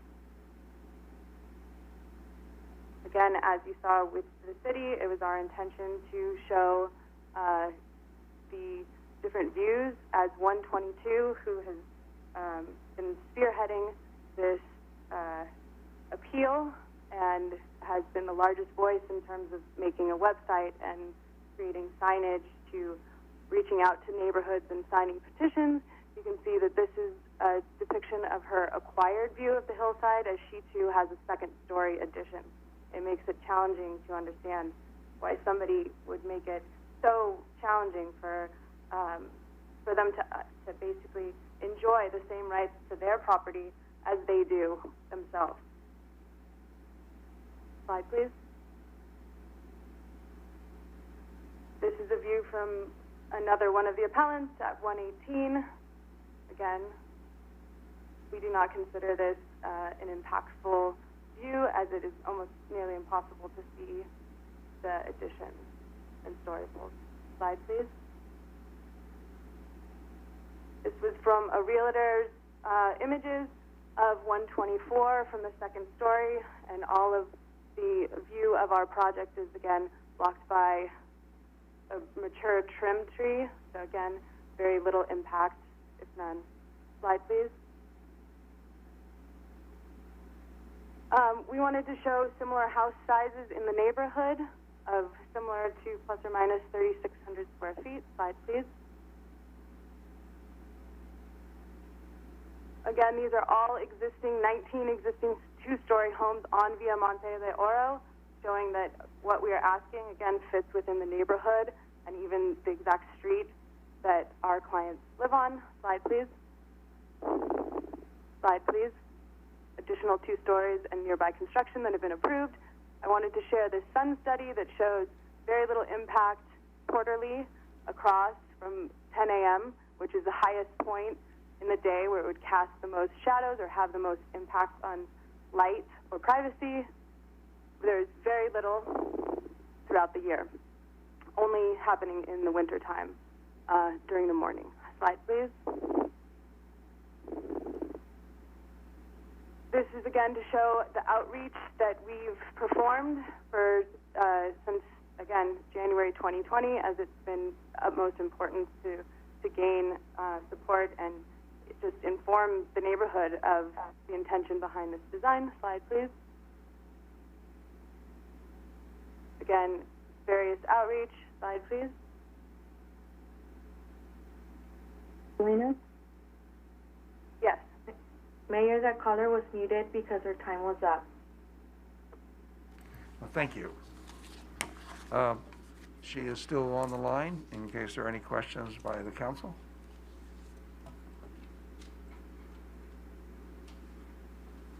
Hopefully. Call center, is the applicant still on the line in case there's questions? Yes, he is, Katie. Thank you. Okay, thank you. Are there any questions from the council? I see none, so that made that a little bit easier. So we heard from the appellant, we've heard from the proponent, and now we'll take public comment on this hearing. Each speaker will have 2 minutes to speak. If any members of the public want to speak on this matter, We ask you to please call the public comment hotline now at 310-618-2404. City Council Rules of Order, Section 6.4E provides that speakers can only speak once. Any speaker that attempts to speak a second time on any item will be disconnected. And if you're not speaking on topic, or if we can't tell if you are speaking on topic, you'll get a warning to stay on topic. And if you do not then speak on topic, or if you go off topic once again, you forfeit the remainder of your time, and we will move on to the next caller pursuant to City Council Rules of Order, Section 6.5 and Section 6.7B3 and B4. So we look forward to hearing from our community through the call center. Thank you, Mayor. I'll begin to transfer in the calls. Richard D., you are now unmuted. Your 2 minutes starts now. Just calling for approval for 10A for 139 Via Monte d'Oro. Seems they are in guidelines of existing roof lines seen by existing silhouettes.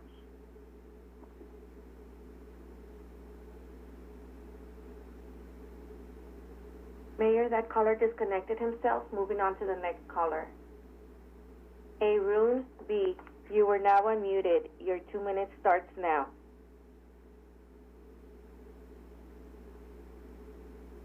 Arun?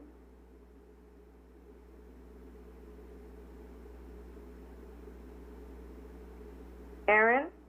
Yes, hi. Hi, sir. Your 2 minutes starts now. Are we talking about the 242nd? I think we're talking about a different project.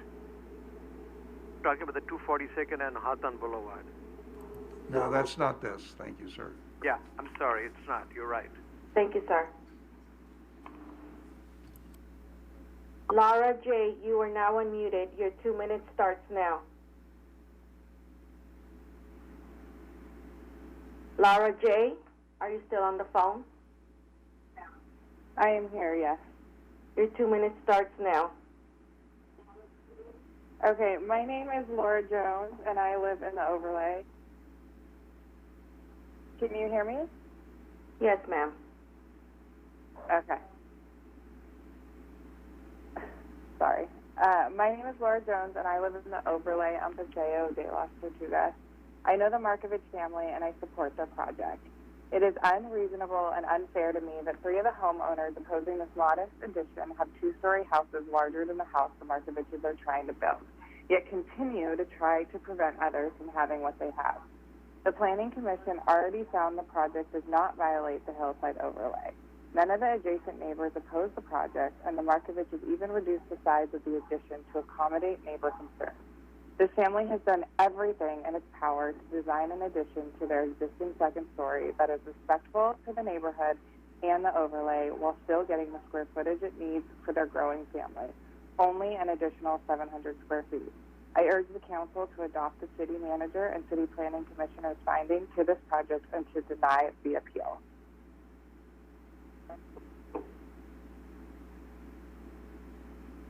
Mayor, that caller disconnected herself. Moving on to the next caller. Shira M., you are now unmuted. Your 2 minutes starts now. Hello, my name is Shira Markovich. I work as a prosecutor for the state of California, and I'm assigned primarily to capital homicide cases. I have lived at 139 Via Monte d'Oro with my husband John for almost 6 years. We live there with our 2 daughters, who are 3 and 5, and we have a 3rd child on the way. After spending a significant amount of time at home in 2020, having new work from home opportunities and planning for another child, we decided to add to our home to gain office and bedroom space. We sought neighborhood feedback and worked closely with our architects to design an addition to our existing second story that would comply with the overlay because we too care about the overlay and our neighborhood. We even reduced the footprint of the project at first, speaking to several neighbors. We understand that some neighbors oppose any and all second-story expansion, but the overlay does not prohibit second stories, and we intentionally designed the project to not have a substantial adverse impact on air, light, view, or privacy. We also specifically designed it to be within the 0.5 Hillside overlay FAR, while still giving us the space that we need. As indicated by the support letters in the file, 26 homes in the notification area support our project, including all of our adjacent neighbors and 9 other homes on our block.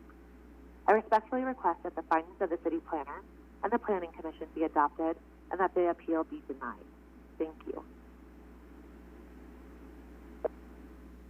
Mayor, that caller was disconnected. Actually, she disconnected herself. Moving on to the next caller.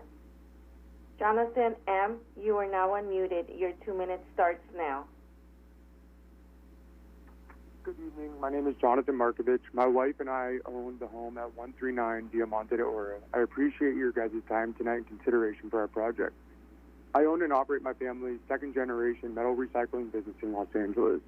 Beginning in January 2021, I personally took our plans door-to-door for our existing second-story addition to solicit neighborhood feedback. In doing so, I've gotten to meet a lot of our neighbors and introduce myself and my family to more people in our community. We love our neighborhood and our community. Our daughters love Rocket Ship and Retiro Park. We love walking to the shops and restaurants in the Riviera and the new families we've met through our daughter's first year at Riviera Elementary School. We are seeking to add extra square footage to accommodate our growing family. We're expecting our third child any day now. We thoughtfully worked with our architects to design an addition that would comply with the overlay, including staying below the Hillside overlay's 0.5 FAR requirements and causing the least intrusion on air, light, view, and privacy as possible. The Planning Commission found we accomplished this goal and approved our project.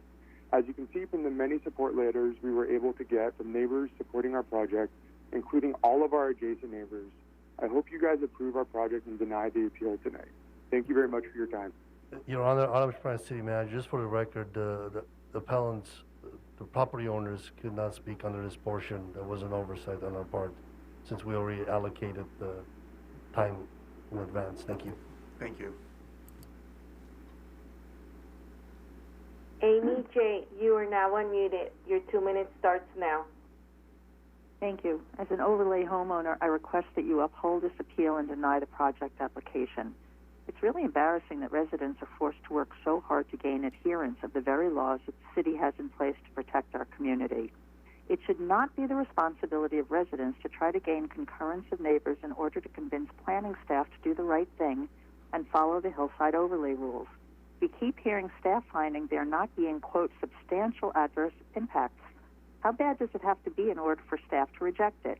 More importantly, is this really the least intrusive design possible, like using the first floor instead of more massing on the second floor?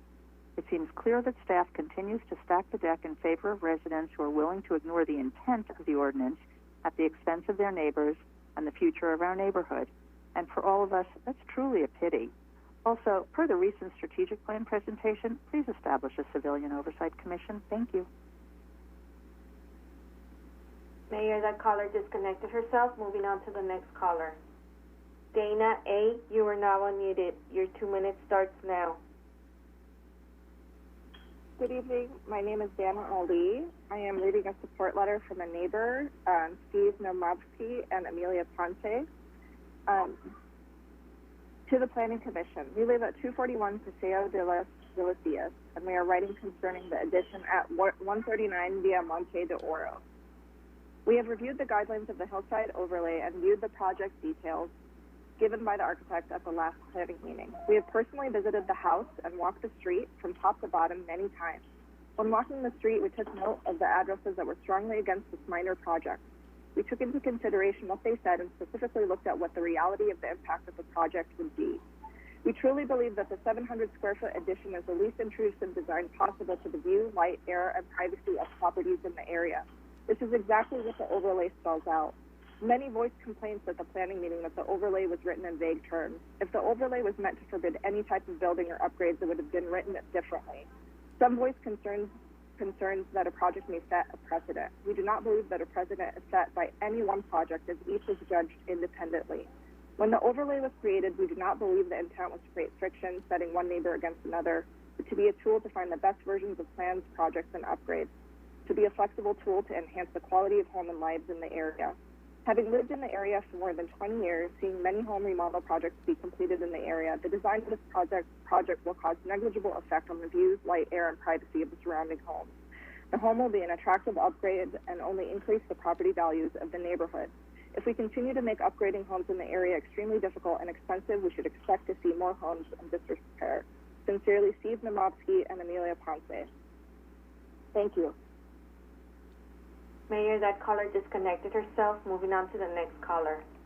Travis G., you are now unmuted. Your 2 minutes starts now. Thank you. I'm reading a statement on behalf of neighbor Donna Latunich. My name is Donna Latunich. I live in a one-story house in the neighborhood of Via Monte de Oro. One of my neighbors is the Markovich family. They are asking to remodel the second story of their house. Their family of 4 will soon be a family of 5. Their request for the remodel is to create another room to accommodate their new baby. The expansion they propose will fulfill that need. Some neighbors on Via Monte de Oro already have their second story. These neighbors are protesting the addition that the Markovich family proposes. I would ask these neighbors to remember the golden rule: do unto others as you would have them do unto you. Respectfully submitted, Donna Latunich. Thank you.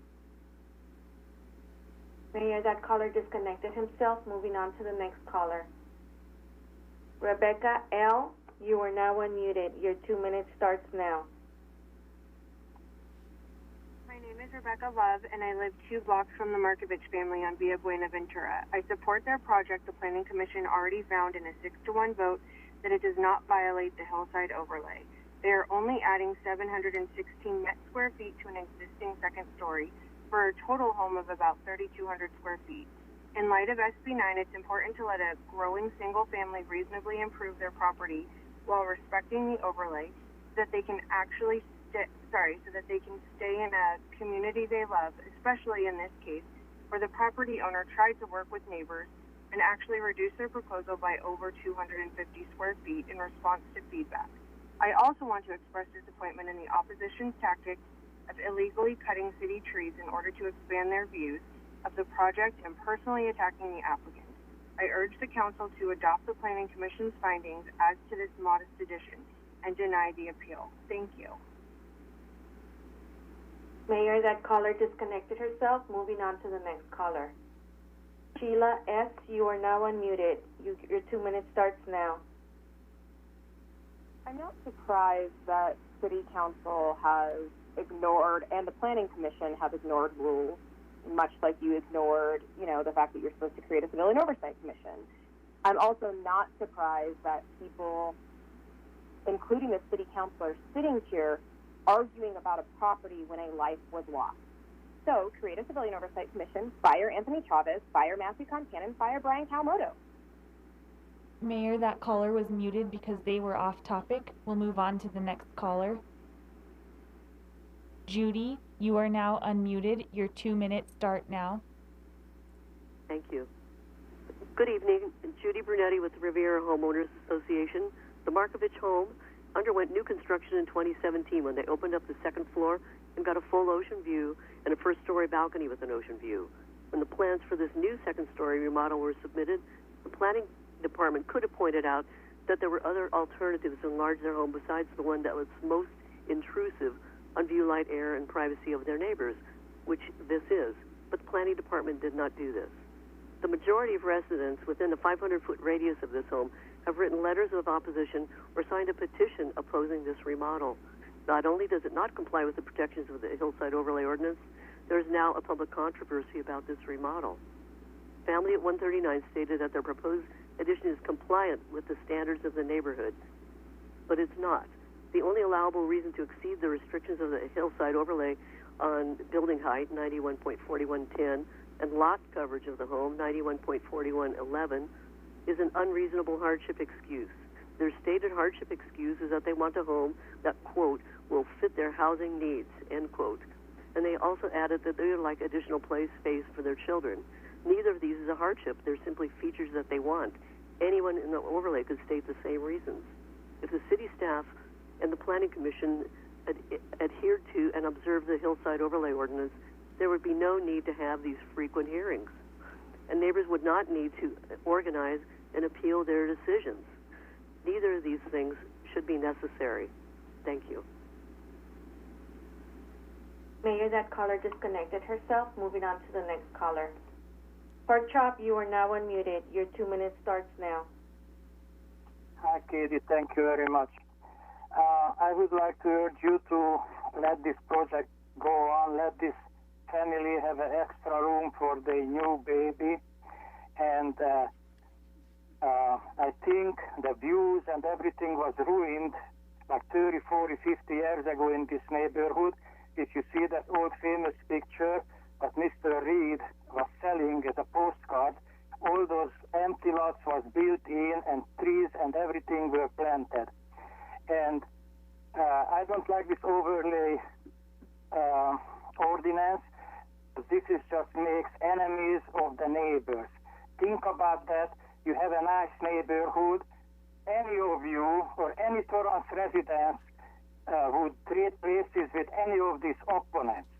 And what bothers me, people have to spend time and money, and the city council has to have a public meeting in each and every edition because the overlay agreement or overlay ordinance. I urge you to get rid of the overlay ordinance and let people build their homes and houses according to the Torrance building codes. The city of Torrance has building codes, and look to me, these people adhere to this overlay ordinance too, so please let them build their addition. If they want ocean view, they're like 2-3 blocks from the ocean, go down there and play with their children at the shore.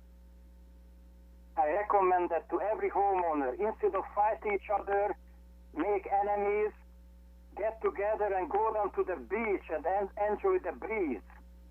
Thank you very much. I yield my time. Mayor, the caller disconnected himself. Moving on to the next caller.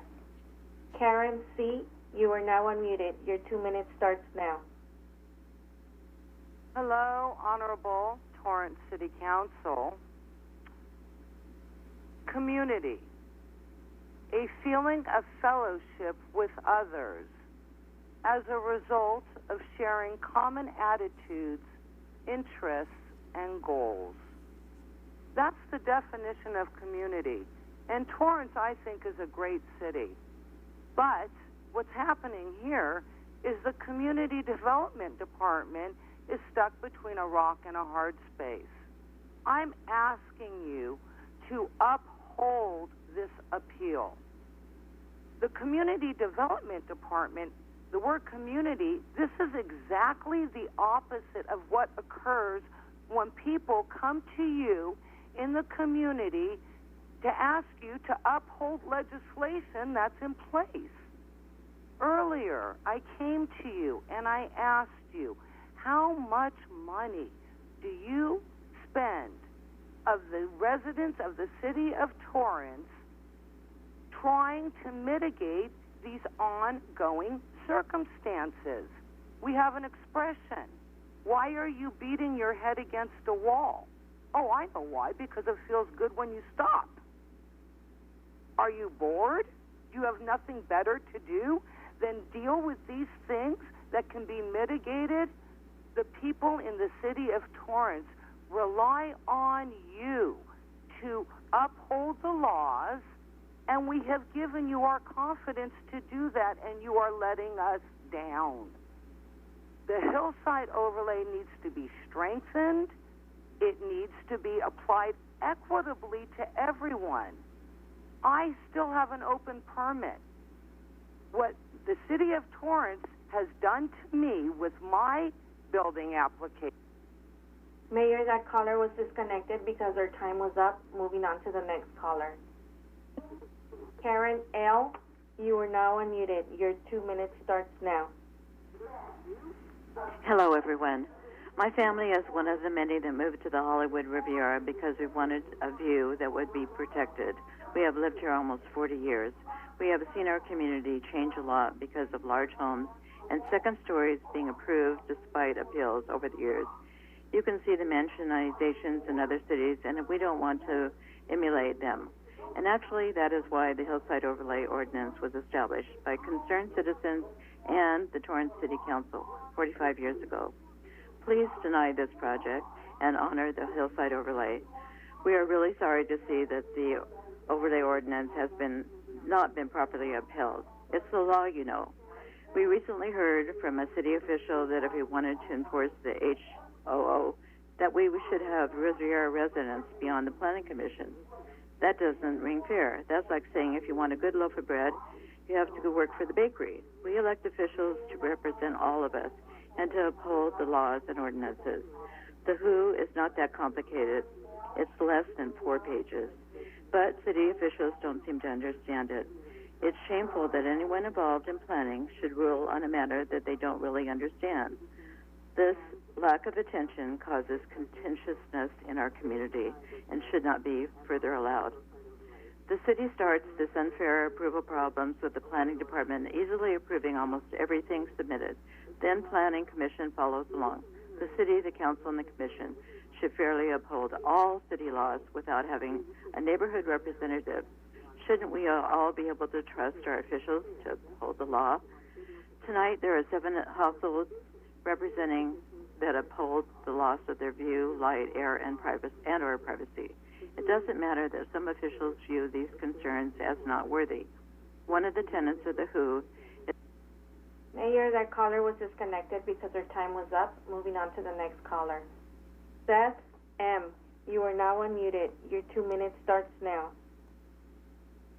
Good evening, ladies and gentlemen. I am a resident. I have been sitting watching the city council meeting as I am known to do. And I do not know why this has gone on past the first presentation. I saw the photos, and it's clear that this is nothing but a bunch of petty people complaining because they do not like the homeowners in question. Just look at the pictures, kind people. There is no view being obstructed. We are looking through trees and at rooftops.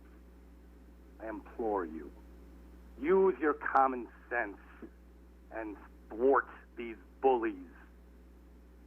Thank you, and goodbye. Mayor, that caller disconnected himself. Moving on to the next caller. Donna L., you are now unmuted. Your 2 minutes starts now. Hey there, I'll do well to follow the last caller, but I'm at 150 via Monte de Oro. I'm actually a neighbor of the Markoviches, and I was just informed that the earlier presentation has listed the property 150 as opposing the project. I just want to call it that that's actually not true. I'm not sure where that information came from, but we did not object. I think what may have happened is at one point there was somebody from the city department gathering feedback and concerns from the neighbors. He knew the area. I did meet with him briefly to understand our rights and how to process work, specifically what rights you are in the area. That's the end of the conversation, but I certainly never claimed or asserted that I was opposed to the project, so I did want to make that. That's it. Thank you. Mayor, that caller disconnected himself, and that was the last caller for the hearing. All right. If there's no one else in the queue, then it'd be time for the appellants to have a 5-minute rebuttal portion.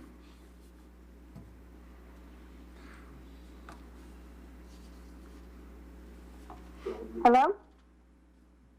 Yes? Can you hear me now? Yes, we can. Loud and clear. Okay.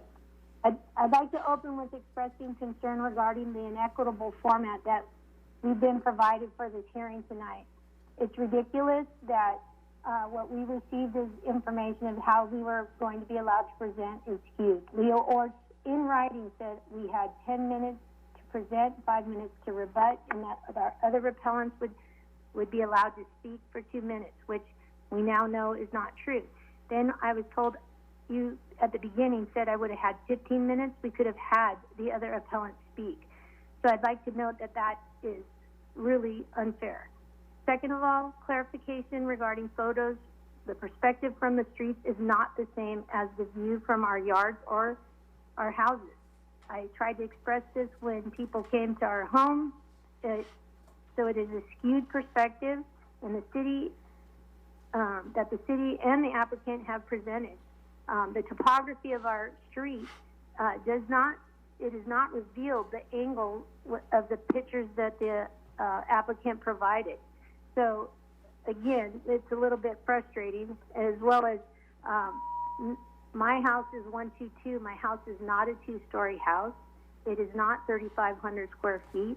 It's a split level that the bottom floor sits subterraneanly. So, because of the topography, my house was built that way. I did not acquire that view on my own by building it. I acquired the view when I purchased it.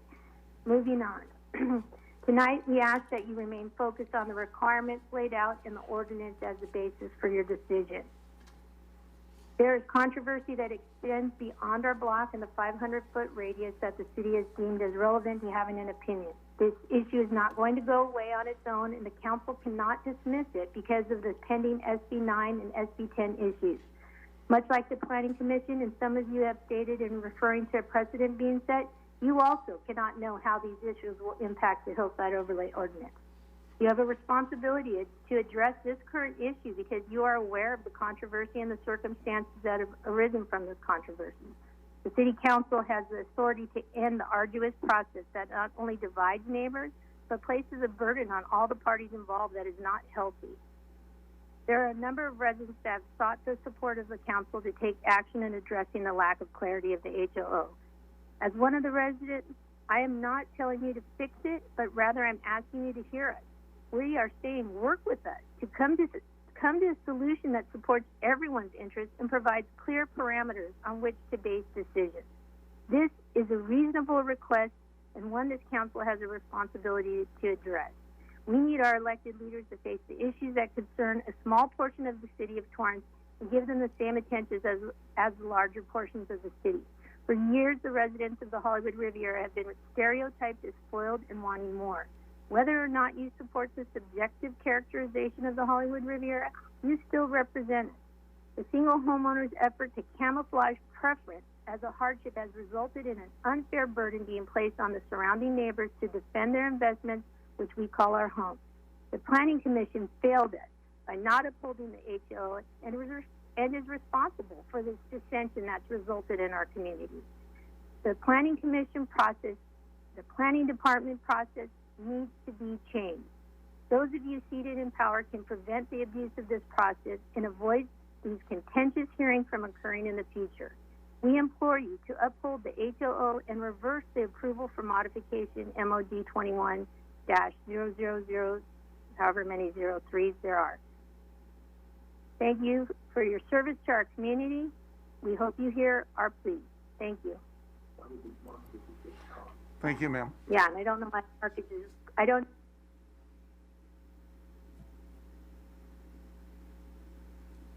Did you hang up?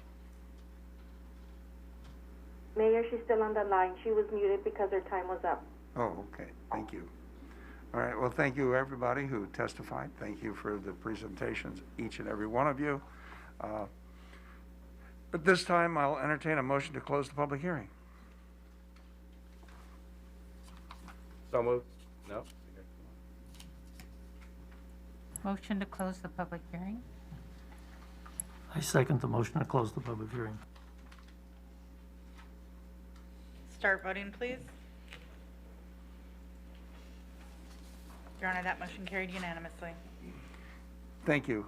Before we go on to discussion by the council and how the council wishes to take action, I want to clarify certain things that were asserted during the hearing, that the staff has some kind of bias on each and every project that appears that gets approved in the Hillside Overlay. The staff ignores the Hillside Overlay. That is the furthest thing from what we do as an agency, as a city, and as a department. We take this very seriously, and I really get angered when people attack staff saying things like that. And the same thing about the Planning Commission. These are volunteers in our community who are doing the best job that they can with the information that's provided to them. Attacking them and attacking each other does nothing positive for our community. And then coming to us and attacking us and telling us the Hillside Overlay is super protective, but we should do away with it, we should amend it, we should change it. It's very tiring. In any event, does the council wish to take some action on this matter? They'd like to discuss it. Councilmember Walser. Thank you, Your Honor. I have a question for staff. There's the allegation that a hardship was being claimed by the homeowner, but I don't see anything to support that. I believe we closed the public hearing, so in order to do questions of staff at this point, we have to reopen the public hearing. Am I correct, Mr. Sullivan? Well, staff isn't testifying, so you wouldn't have to reopen it. That's only for the things. But if they want to, you can direct questions to staff outside of the public hearing. Okay, thank you. Go ahead, Jay. Well, I would just like a response to that. Councilmember Walser, in order to make the necessary findings for approval, the applicants do provide us some sort of justification for why they're requesting the second-story addition through the precise plan or the modification process, essentially the hearing process. Those findings are recommended by staff and ultimately approved and adopted by the mayor or by the planning commission. In this case, now it would be your honorable body.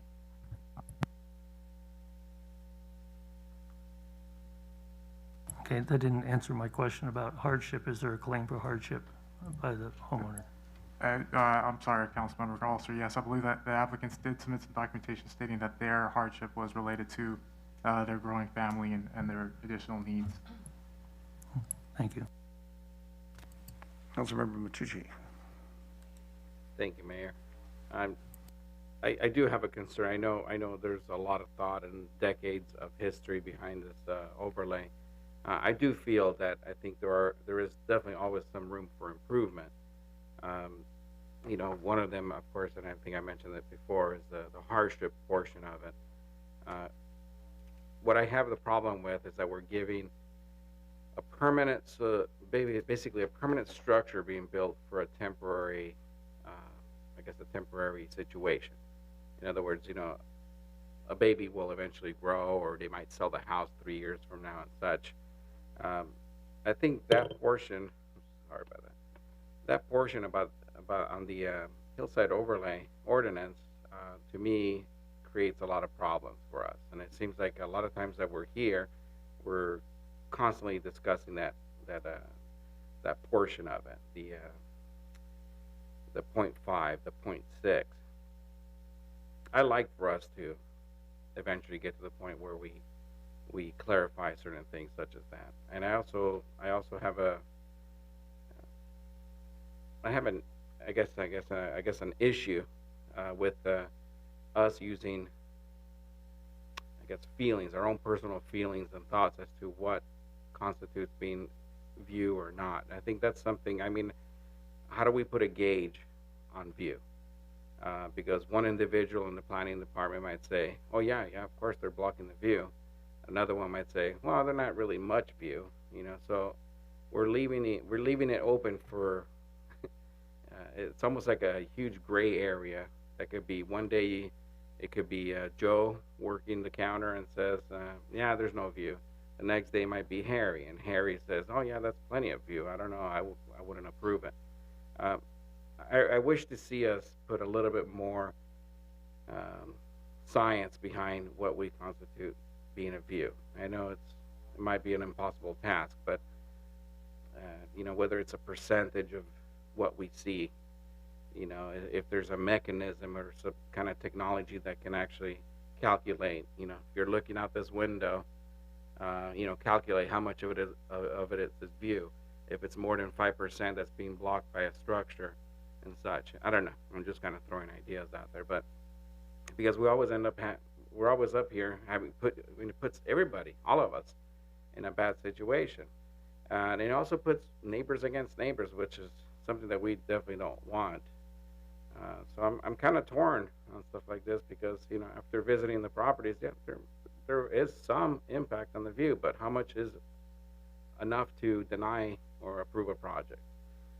That's the question, I guess, that I have, is how much is too much view obstruction or light obstruction or noise or this or that, you know. I mean, we should have a little bit more scientific or a little bit more, I guess, a chart or something, a way of calculating what's appropriate or not. But again, I think this is a discussion that we should have in the future to make some modifications to avoid situations or try to minimize situations like this. So, thank you. Councilmember Ashcroft. Thank you. I appreciate what the mayor said at the beginning. I totally agree. I believe that this project does uphold the HOO. We usually are up here deciding if it can go a little beyond the FAR. They're within the FAR. They're within the height it conforms. In the pictures we saw just in this presentation, it incorporated the windows that were suggested be blocked, and I had not seen that until tonight, that the architect took that into consideration, because that was a suggestion by our department. Because there is an HOO, it will continue to come back, and that's the purpose of it. And I believe that this totally does uphold the homeowners, the hillside overlay completely in all that it's doing. And looking at the photographs of views, I don't have a problem with those. And that's why I walk the neighborhood, that's why I visit, that's why staff, the commission, and all of us up here spend so much time on it. Thank you. Thank you. Councilmember Griffiths. Thank you, Mayor. I just want to make a couple of comments that will help people understand why I vote the way I vote on this. And it also just helps explain some of the comments that some of the people that made earlier, that there's no representation here on the council that understands the Riviera. In fact, I lived in the Riviera for 10 years, had a property that had a view, and I truly understand the value of a view. And I've also remodeled a property in the Hillside overlay area and was cognizant of the issues with regards to the Hillside overlay, and did a remodel that had no impact at all on the Hillside overlay. So I'm very familiar with that firsthand. My experience here, I'm almost 8 years on the city council, and previous to that on the planning commission. I've seen many, many, many Hillside cases in my time, and I've rejected many a case that's come before us, both on the planning commission and here on the council. So it's not a true statement that the city council and the planning commission just automatically grant these types of projects. And so just the general concept that we don't uphold the Hillside overlay is offensive to me. We really do, and I've worked really hard to make sure I do that. I make it a point on almost every single case that affects a view in the Hillside to personally go out and visit it myself and do all the necessary stuff to give a fair representation in the hearing. And I believe I'll be doing that tonight when I make my vote. Thank you. Thank you. Any other? Councilmember Chen. Thank you, Mayor. I thought I got some comments that just came through my mind as all the council members spoke, and I actually like the way the Hillside overlay ordinance is written as is, and how the planning commission and the planning department has conducted their due diligence. And I think I would be concerned, even though I have a science background, to try to do a formula on the views on this one, because I think a lot of this is based on the experience and the due diligence in trying to give everybody a fair chance to build on their own property, but within the guideline that's been given. If we make things too strict, it actually may hurt other folks down in the future. As I sat in the dais here, I noticed I had a water bottle right over here. And I was just thinking, if I just put my water bottle right over here, it does potentially block my view of the city manager, but at the same time, I got Mr. LaRock right in front of me as well. And I would not say that I would not say, I know this is kind of humorous, that, that my view is in jeopardize. And I think we're going to be dealing with cases sometimes like that. I do this in an example in real time just to show sometimes we do have to go by experience and do a test of reasonableness. And that's how I'll be making my decision, based on the data given, and I did walk the streets. Thank you very much. Thank you, and I agree with you. My view is probably the best. It really is. Councilmember Walzer. Thank you. When we deal with views, it's a subjective subject, there's no question of that. I think it really boils down to the aesthetics and what you like, what you find is desirable. And to me, that neighborhood is beautiful. And the real beauty of that neighborhood and the views are what's right there. The trees, the maturity of the trees, the homes, well kept, just the whole neighborhood is beautiful. I have a hard time looking at that and then the loss of a view that's a small amount, that's miles away. I think the real beauty of that neighborhood is what's already there. And that does affect my decision on this. Thank you, Councilman. And you know, it's every time there is a Hillside overlay case, we hear that the Hillside overlay is broken. The Hillside overlay has been in existence for more than 40 years. It's protected that area, the views, their light, their air, their privacy, for so many people. And there's no reason to change it. There's no app that can come in and say what a view is. We have independent photographs that are taken by our staff, looking out wherever somebody says there is a view. We've seen people come in with telephoto lenses showing us, oh, look at this great view I have of ships out in the ocean. And, you know, we can tell they're telephoto views when they take a picture with that. We want unbiased information that we can rely on when we make our determination. And we have 7 people on the Planning Commission look at it, and we have 7 people on the council look at it. And we may come up with differing views. We may come up with differing votes on this, and but that's the way it's supposed to be.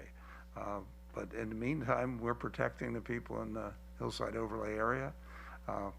You folks always tell us about how important that neighborhood is, and we agree with you. I spend an inordinate amount of time on Hillside overlay cases over the years, and it's not because that's my favorite thing. It truly is not, because as was pointed out, sometimes it's neighbor versus neighbor.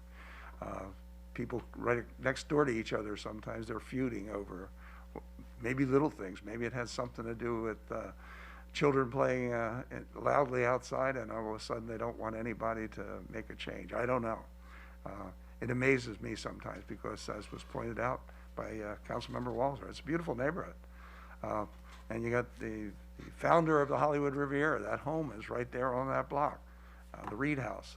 I don't know what the floor area ratio is on that, but it sure is a big, big house, and it's a beautiful house, and a lot of beautiful homes in that area. So I think you're very fortunate to live in the Riviera section of Torrance, and feel very fortunate that you have protections that we, and when I say we, I think it's all of us here on the council, have in the flatlands. When I look out my kitchen window, I see the wall of my neighbor. And I look out a bedroom window and I see the kitchen of my next door neighbor. And if I look out the front window, I see my neighbor's car parked in front of his house across the street. So your views are very valuable. I get that. And we're here to protect them. And that's what the Hillside Overlay has been doing for more than 40 years. Anybody else have any questions, comments, etc.? Then I'll take a motion.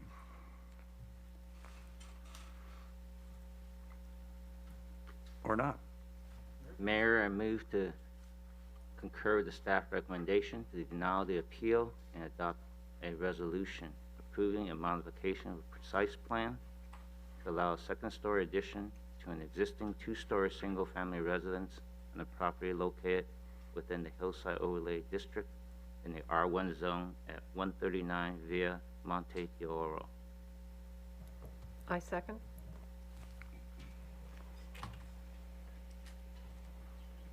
Start voting, please.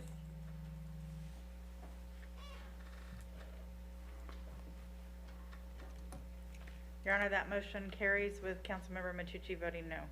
May we have a number and title, please? Yes, Your Honor. This is resolution number 2021-92, a resolution of the City Council of the City of Torrance, California, approving a modification of a precise plan of development as provided for in Division 9, Chapter 1, Article 41 of the Torrance Municipal Code to allow a second-story addition to an existing two-story single-family residence on property located within the Hillside Overlay District in the R1 zone at 139 via Monte d'Oro. Mayor, I move to adopt resolution 2021-92. I second. Start voting, please. Your Honor, that motion carries with Councilmember Matucci voting no. Okay, that concludes 10A, and we have been here for more than 2 hours, so we're going to take our 2-hour break. We'll come back at 9 o'clock specifically, and we're going to call item 10B at that time.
Okay, we're back from our break. Call the meeting back to order.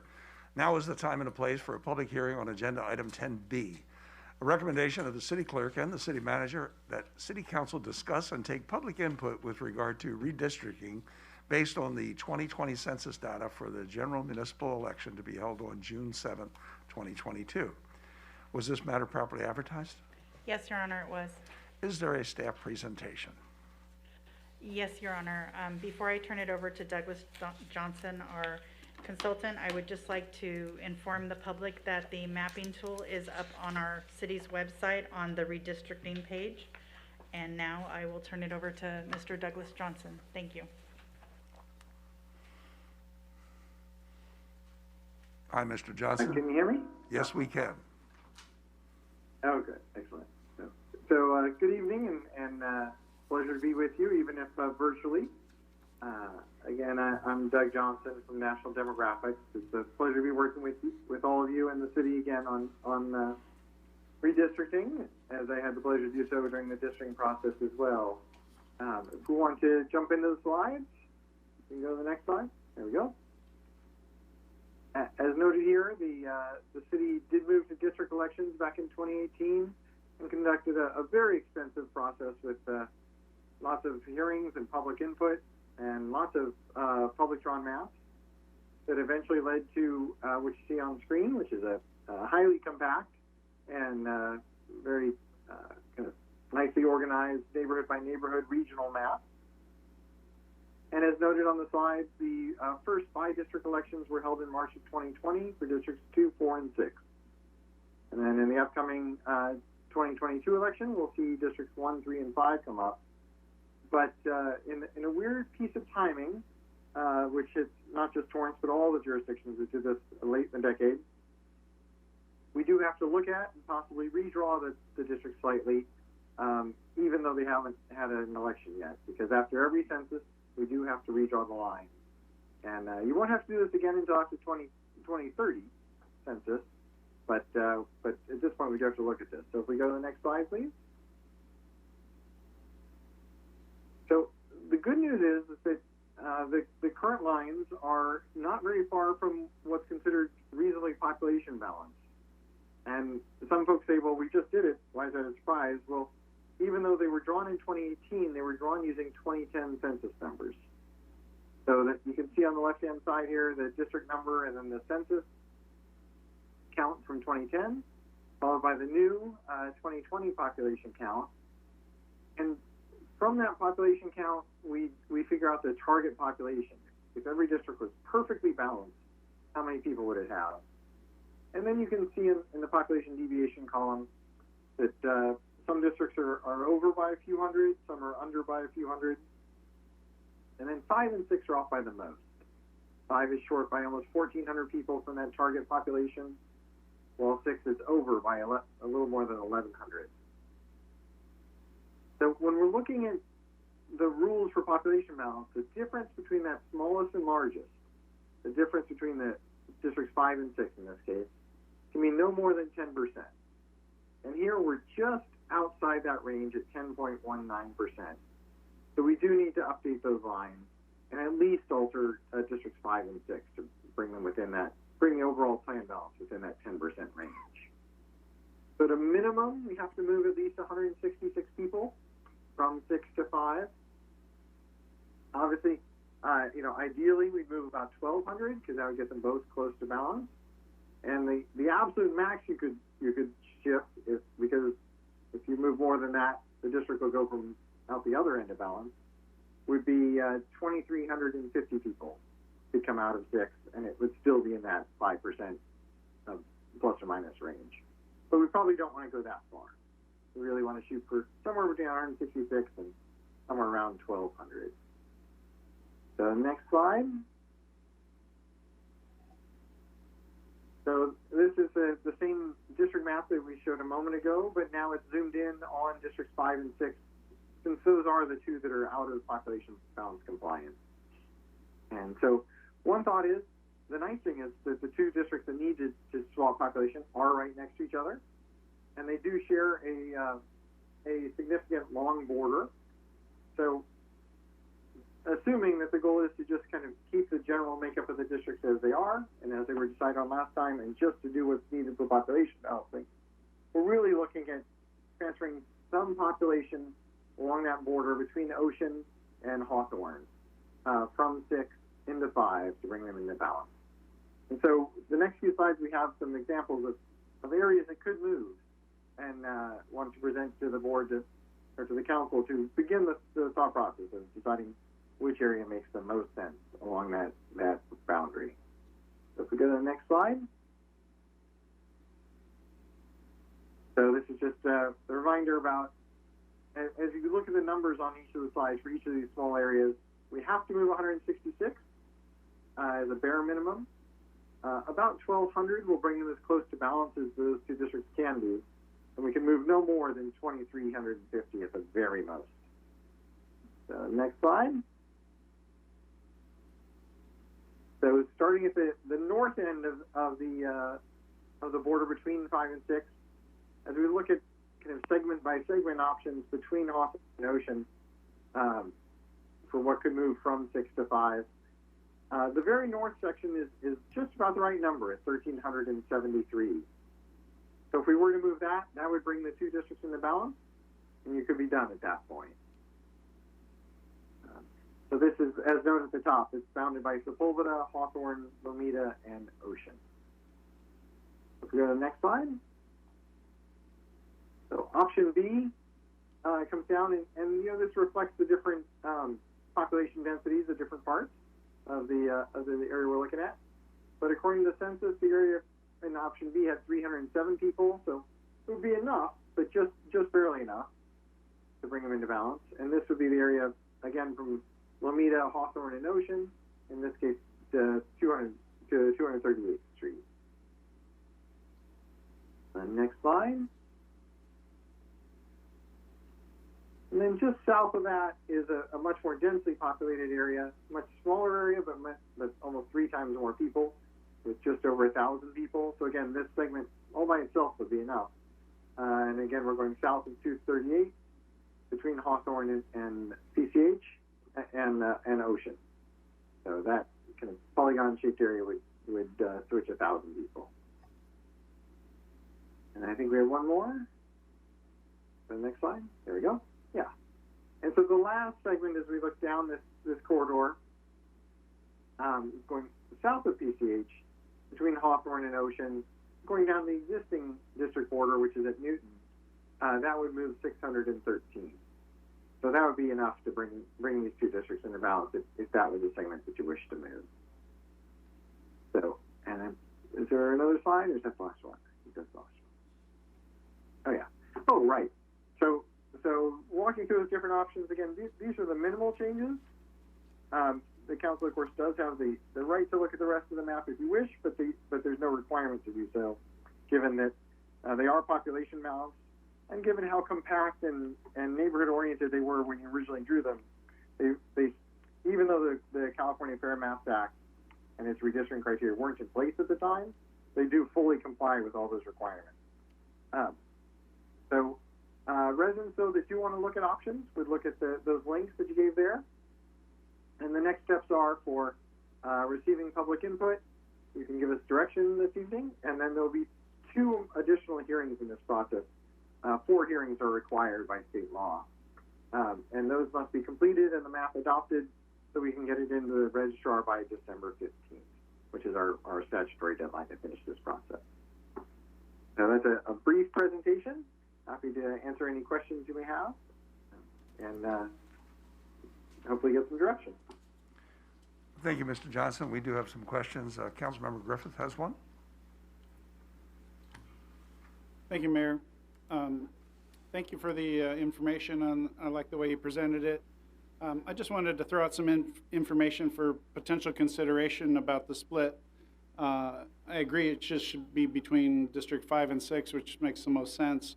I also think it should be on the smaller side as opposed to the bigger side. I think people are confused enough as it is by the districting, and people that think they're in one district and all of a sudden they're now going to be in another district will be confusing to people because they've been used to now for the last couple of years, oh, I'm in District 5, and all of a sudden maybe they're not anymore. And so I think that will confuse people by making too much change that might be unnecessary. The other thing that I think would be worthwhile for council to consider and public to consider as well is to keep certain areas intact that make sense to be together. Thank you, staff, for sharing the Hawthorne Corridor map, which I'd asked for, and that was in the supplemental. Unfortunately, they didn't display the map in the supplemental. They just provided a link to it. But the area outlined in green is the Hawthorne Corridor plan, which I think makes some sense to have that as much as possible within a council district from a standpoint of managing the issues related to that the Hawthorne Corridor specific plan. The other thing that I think is important to consider to keep together is the neighborhood known as Walteria. If you look at the picture in the slideshow of option D, the section bounded by Pacific Coast Highway, Hawthorne, Newton, and Ocean, the southernmost section that was presented on that slide, option D, if staff could possibly bring up that slide again, if it's not too much trouble. That section of, it highlighted the 613 there, it's basically, that's splitting Walteria into two different neighborhoods. And I think it's really important, in my opinion, to try to maintain the continuity of a neighborhood. And even though Walteria is not very specifically defined, most people consider this southern portion on both sides of Hawthorne Boulevard, mostly south of PCH, as the Walteria neighborhood. And so I think it's important to try to keep that together. So my two thoughts would be to try to keep the Walteria section together and as much of the Hawthorne Corridor districts together without having to add a split, and also keep the split as minimal as possible to create the least amount of confusion to our residents. Those are my thoughts. Thank you. Councilmember Walzer? Thank you, Your Honor. More of a curiosity question, but I notice every district has increased with the exception of 5. Is this an error in census taking in the past versus the current? Or is there something occurring, and I think we need to consider, because we don't want to go through this to a great extent in the future, are there housing developments that are coming or going or things like that that might affect us as well? It's more of a question. I think staff would have to answer that. Mr. Santana, do you have any knowledge of the new housing in that area? Not a substantial amount, Your Honor. In terms of housing development, there has been a limited amount of mixed use, but in the Walteria area, but not anything that would add more than 20 units total. I think the first part of Councilman Walzer's question would be better answered by the consultant, Mr. Johnson, in terms of the differential from the 2010 and 2020 census taking for District 5. Doug, would you mind commenting on that? Sure, happy to. Could be a couple of things. One piece of it is that these are fairly small changes in all the districts. 5 is obviously the one that fell a little bit short. It's likely a lack of new housing projects. It could also be we saw a definite larger undercount in this census among Latino populations than we did among other groups, so that may be a factor. The other interesting twist we're seeing is among coastal communities, and this would definitely apply, 5 would probably be the most impacted by this, is what we're calling the Airbnb effect, which is houses that 10 years ago were residences and had people in them have now been turned into permanent Airbnb locations that no longer have population. So we have had a number of coastal cities get surprised by population numbers, and when we look at it, it's all right along the coast in those areas. So it could be any of those factors that led to that, but the primary one is obviously a lack of any large-scale new housing development that would drive growth to offset any small decreases. Thank you for your insight. Mr. Johnson, this is Mayor Fury. As I look at the numbers on District 5, it says population deviation is negative 1,381. And I see the number of residents who have dropped there is actually only 520. Is that because we were out of sync the first time?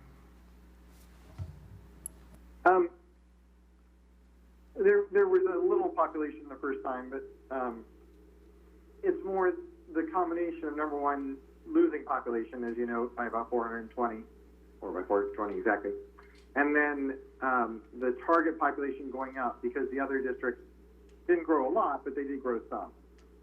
So it's both dropping from the old number and not getting the growth that the other districts had, or not keeping up with the growth that the other districts had. That's why you're the demographer. Somebody to explain this to us. All right. Councilmember Walsh, you got another one? Just a quick thing. If I misunderstand it, the population deviation is really the deviation from what would be considered ideal, correct? Not the actual change. Okay. Exactly. Yeah, we had a baseline number that we tried to make them all, but that's totally impossible. And obviously, there's been some deviation over the years. So, okay. Any other questions or comments from council? If not, we'll open up to the public. Anybody on the call center? Yes, Mayor, we have one caller. Patching him now. Pork Chop, you are now unmuted. Your 2 minutes starts now. Hello, everyone. I know these things are already decided, but I would still love to vote for each and every one of you, or each and every council member. But if you have to mess with these new lines and District 5 and District 6, as you all know, I live in District 5, and I don't want to go to District 6 and after kicked back to District 5. I'm very happy in 90505. I like this area because I have a flat and I have the hill, and looks like Pat Fury is doing some gymnastic in there. Anyway, so I would like to stay in 90505, and if I have to go to Alteria, I go to Alteria, but I prefer to stay here. And if my neighbor is moving or whatever reason, I don't want to be kicked back and out and whatever. I'm very happy here. I already settled here, and I like the neighborhood. I like to take my walks around here, and I just want to be in zone 5. 5 is a good number. I prefer it better than 6. And I don't want to kick back and forth like 5 and 6 and this and that. Just let's leave it alone, you know. And then next time they're going to move again, then we have to change again. Just leave it alone, you know. I'm happy in number 5, people happy in number 6, and just let it be. All right. Thank you very much to let me speak, and catch you on the next one. Bye-bye. Mayor, that caller disconnected himself, and that was the only calling queue for item 10B. Okay. Well, if there's nobody else wishes to be heard, then I think we're looking for a motion to close the public hearing. I move to close the public hearing. I second to close the public hearing. Start voting, please.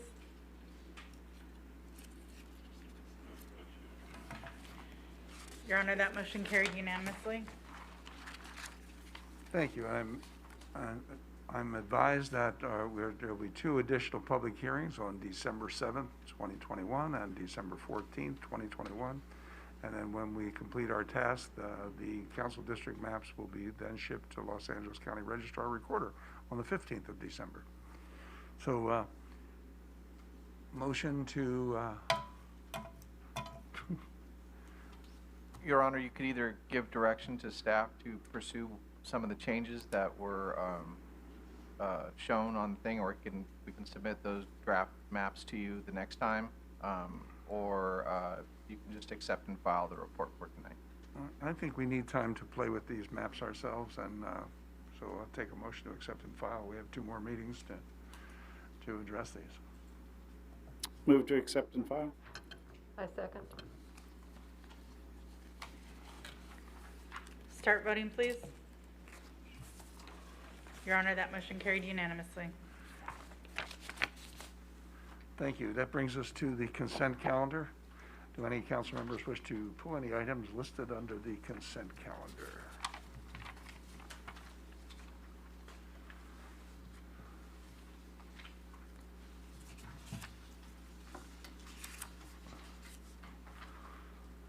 I see none, so I'll take a motion to accept the consent calendar in its entirety.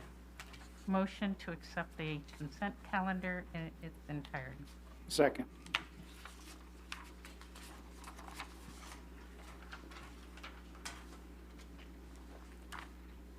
Start voting, please. Your Honor, that motion carried unanimously.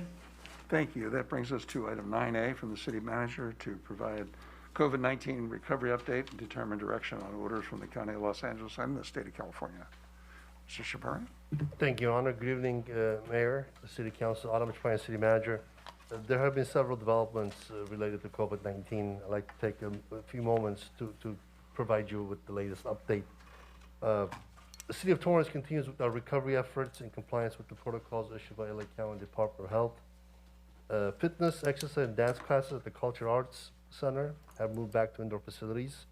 Fitness businesses utilizing outdoor class permits in parks are still in effect until January 22nd, 2022. In LA County, face coverings are still required indoors, regardless of vaccination status. And on November 2nd, LA County Department of Health provided a framework for lifting masking requirements at events and indoor establishments. For masking requirements to be lifted at indoor events or establishments involving fewer than 1,000 people, including indoor offices and work sites, the following criteria must be met. LA County case rates must demonstrate 3 consecutive weeks at or below moderate transmission, as defined by the Center of Disease Control and Prevention, that is less than 50 new weekly cases per 100,000 residents. Hospitalizations must remain low and stable at or below 600 daily COVID hospitalization for 3 consecutive weeks. 80% or more of county residents 12 years and older are fully vaccinated. There are no emerging reports of significantly circulating new variants of concern that threaten vaccine effectiveness. A vaccination verification process must be in place, and all employees and customers must be fully vaccinated.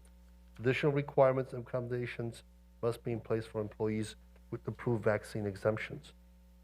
Furthermore, no social distancing requirements have been reinstated. All City of Torrance facilities continue to follow safety modifications as set forth by County Health. Effective September 17, LA County Health Officer order was revised to require proof of vaccination status or pre-entry negative test results to enter mega events beginning October 7th. Also beginning October 7th, bars, breweries, wineries, distilleries, nightclubs, and lounges for indoor services and operations are required to verify vaccination status of their patron and employees.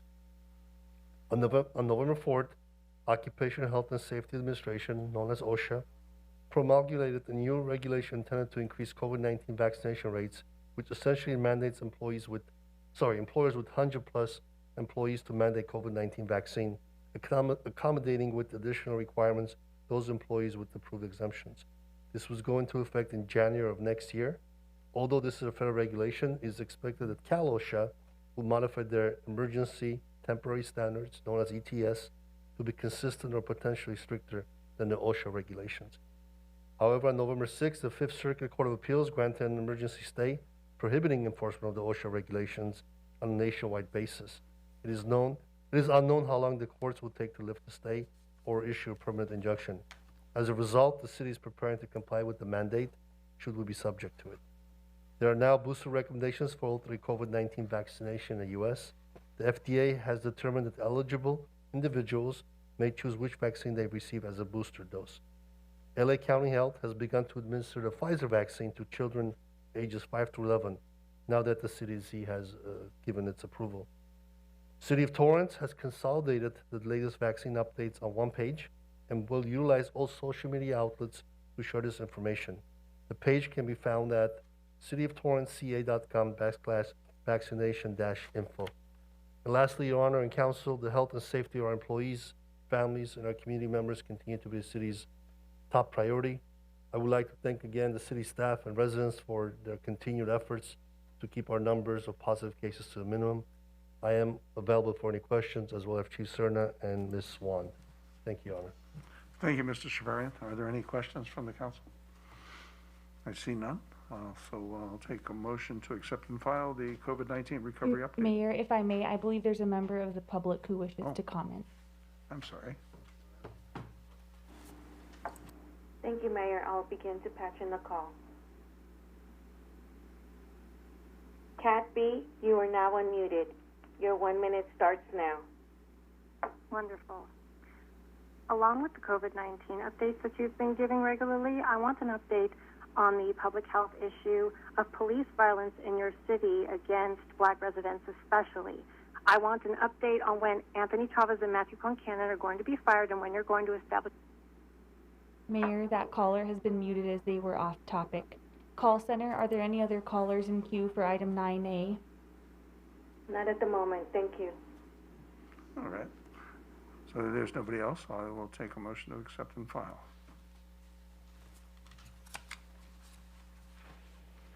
Mayor, I move to accept and file item 9A. I second. Start voting, please.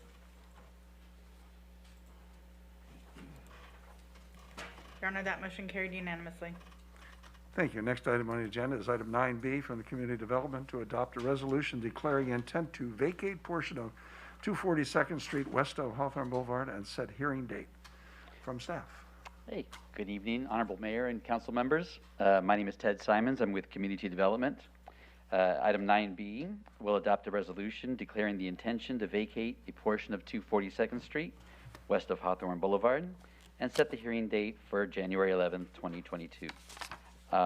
This property, or the area to be vacated, is located at the southwest corner of Hawthorne and 242nd Street, and it's in a shopping center's parking lot. So it's a public street in the parking lot. And I'm available for questions. Thank you, Mr. Simon. Are there any questions from the council? I see none.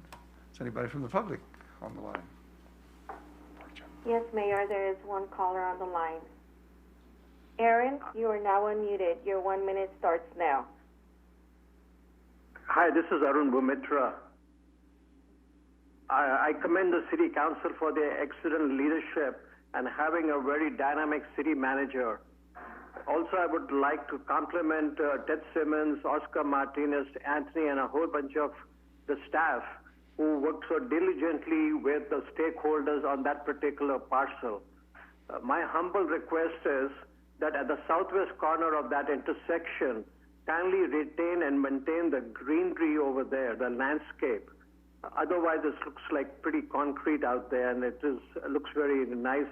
And perhaps you could have a sign, "Welcome to Walteria."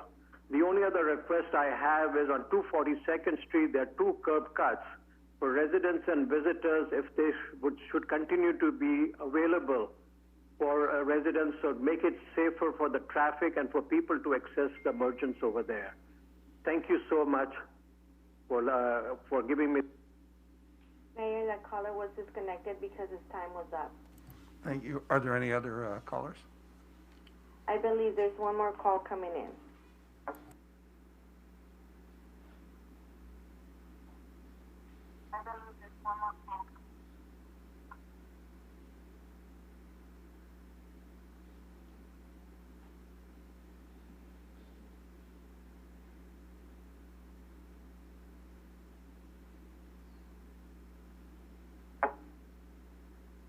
Porchak, you are now unmuted. Your 1 minute starts now. Hi, thank you, Katie. Marat, I would just like to mention. Thank you.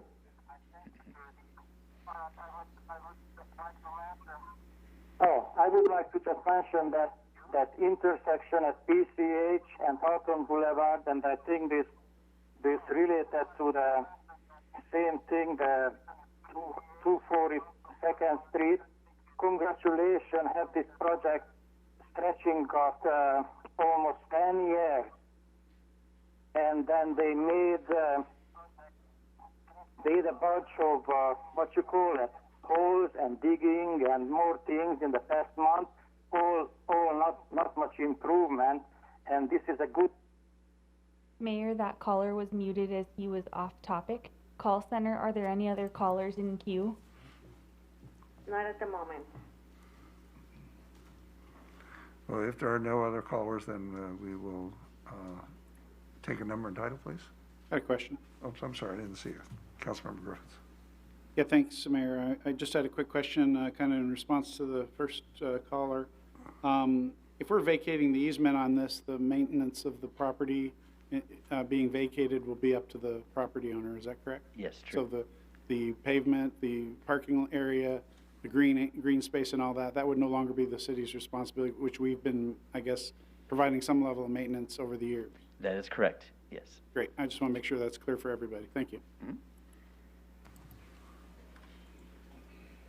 Councilmember Ashcraft. On the same lines as that, what about city liability? Right, so I guess it would be removed. Right now, we have some liability in that parking lot because we have the easement there. But once the easement's removed, then our liability goes away too. Thank you. Councilmember Matucci. Thank you, Mayor. I guess along that line, as far as the green space that's right there on the corner, is there going to be a requirement to maintain that from the property owners, or can it just become just a piece of dirt with weeds? I mean, not necessarily weeds, because I know we have a weed ordinance. The way we have it now is that it would become private property, and so it would be up to the private property owners to maintain it. Okay, but is there requirements from the city that the property owners do maintain it? I think other than maintaining your own property, I think that's the extent of it. It's kind of.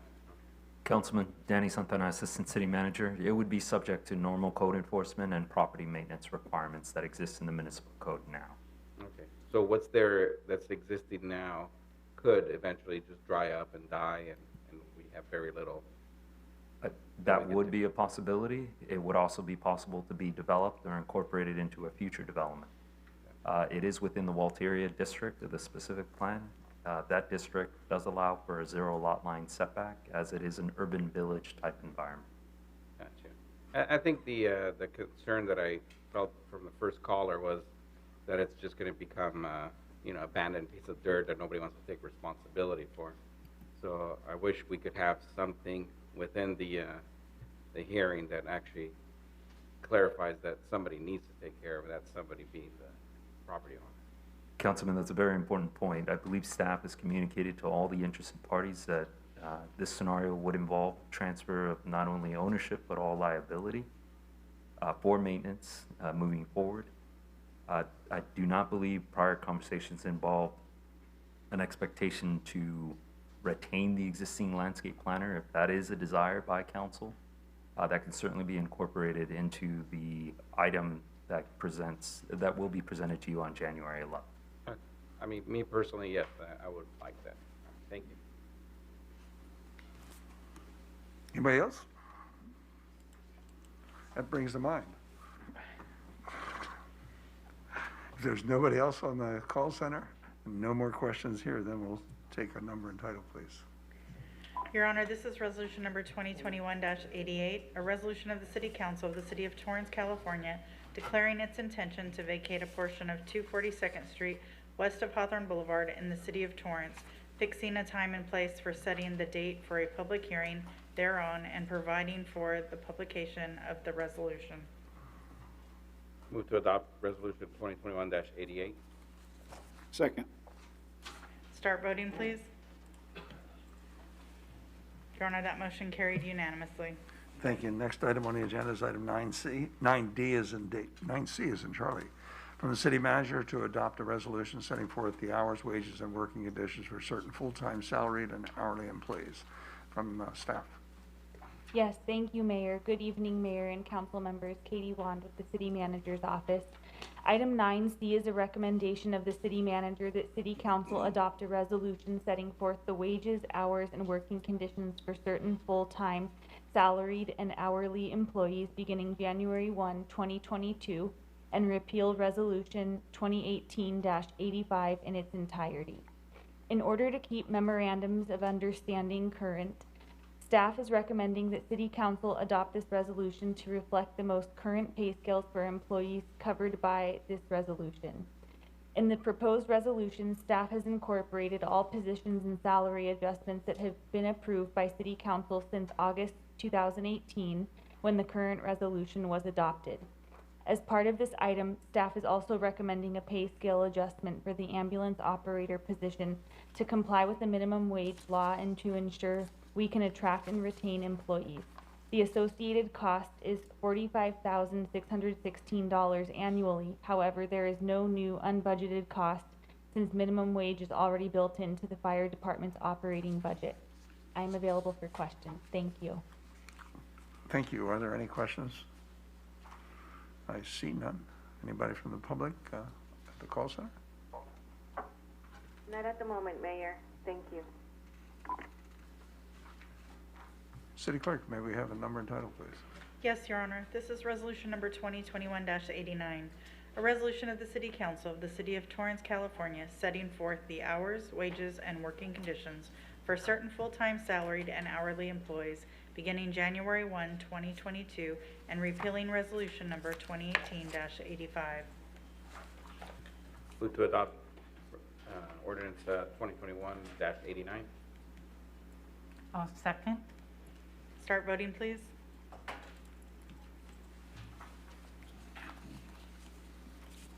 Your Honor, that motion carried unanimously.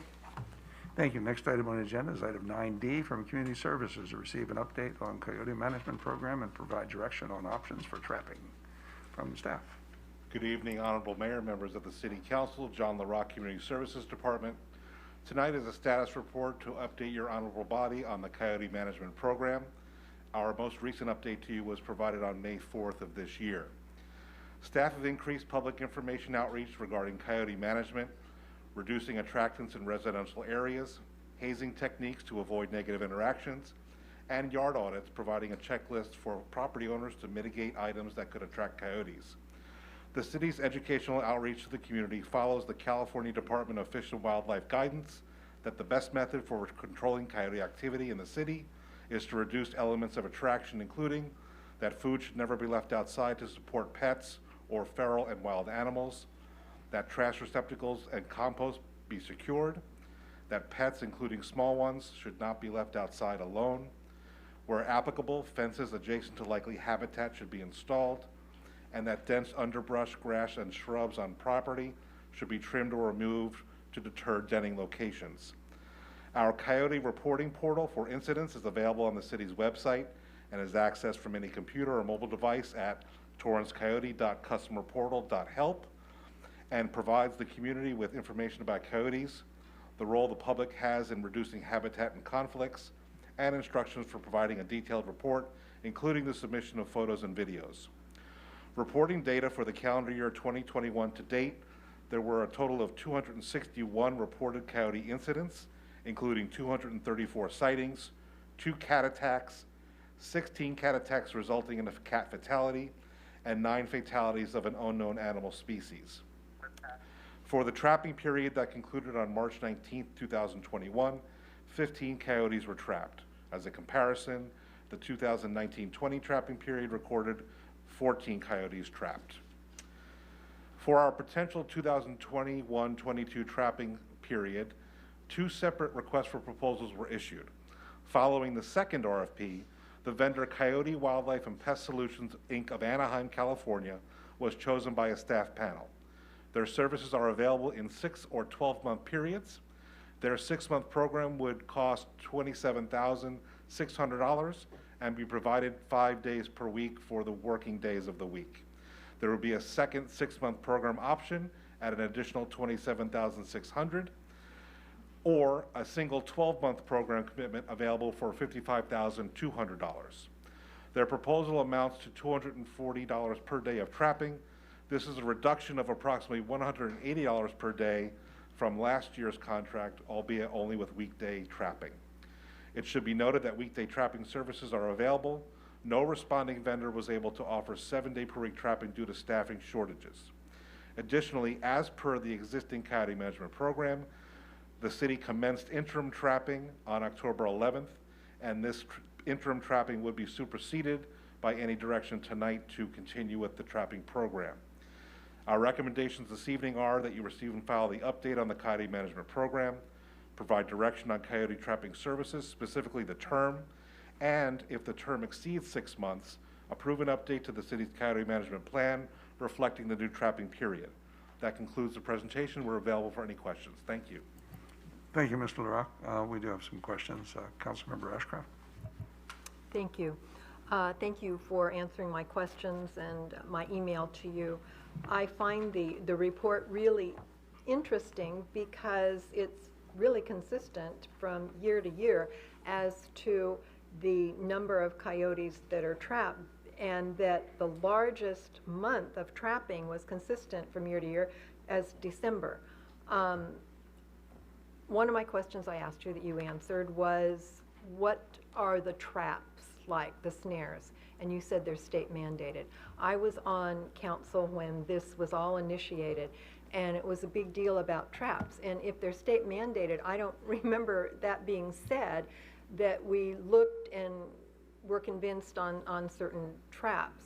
I do believe we had a period of time that we had a veterinarian go out when the coyote was trapped and euthanize the coyote. But you said that the company does that now.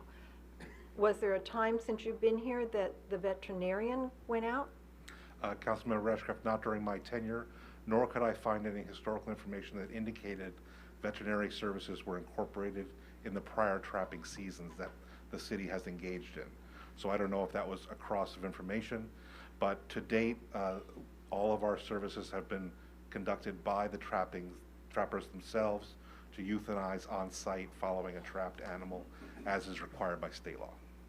Okay, because I remember that being a point of contention at the time. Chief Hart, do you remember anything like that?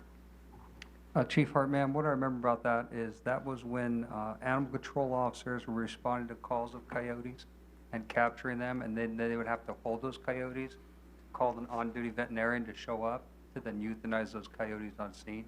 That's what the dialogue was about that at the time. Okay, thank you.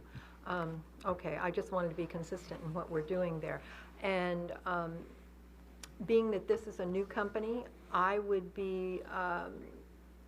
like to see a 6-month program coming back and seeing how this company performs and what they do. They are considerably less money than what we've paid before. Do you know why? It's partially because of their manpower in terms of being family owned and not having a number of essentially family employees. It's also because of their breadth of service across LA County and Orange County. And also in this case because they're only able to provide the 5 days a week as opposed to 7 days per week. Okay. Now, another issue is I know that the public is very concerned about safety, as I am, and I know we all are, and that trapping these animals, they seem to congregate in certain areas, but we can't put traps in a lot of places. And why is that? There are state regulations in terms of where a trap can be located in relation to any inhabited structure like a home or a business. That's 150 yards. So when we draw that radius in the city around the properties the city controls to actually initiate trapping, we're left with the 5 locations that we currently operate within, 4 of which are city locations. Which also means the parks, where we know there are a lot of, we can't put it in a park because there's public there. Well, we would risk a great deal of liability if an unintended trapping were to occur either with an animal, a pet, or even a human being. So that would not be recommended. So the areas where we are able and legal to put traps is very limited, as you just said. And that limits our ability to catch the majority of these that the public sees quite a bit on their streets and that kind of thing. Well, we are unable to track where the coyotes who are traveling through our community might be denning. It might not even be in the city of Torrance. They travel anywhere between 15 and 30 miles a day on average. So animals from the hill could be coming to Torrance because they are attracted to food through scent or other means. or they're going to another location, and Torrance is the path-through city. So although because the parks are natural habitat for them, there would surely be a natural tendency for them to use those as transit ways, but they also have been recorded just walking down the street. And it really is a point A to point B process for them to go from den to wherever their hunting grounds are. So the interactions that we're able to encounter through trapping are governed by rules. So it's just a matter of how many lines of travel we can intersect with the trapping in the areas we're allowed to trap.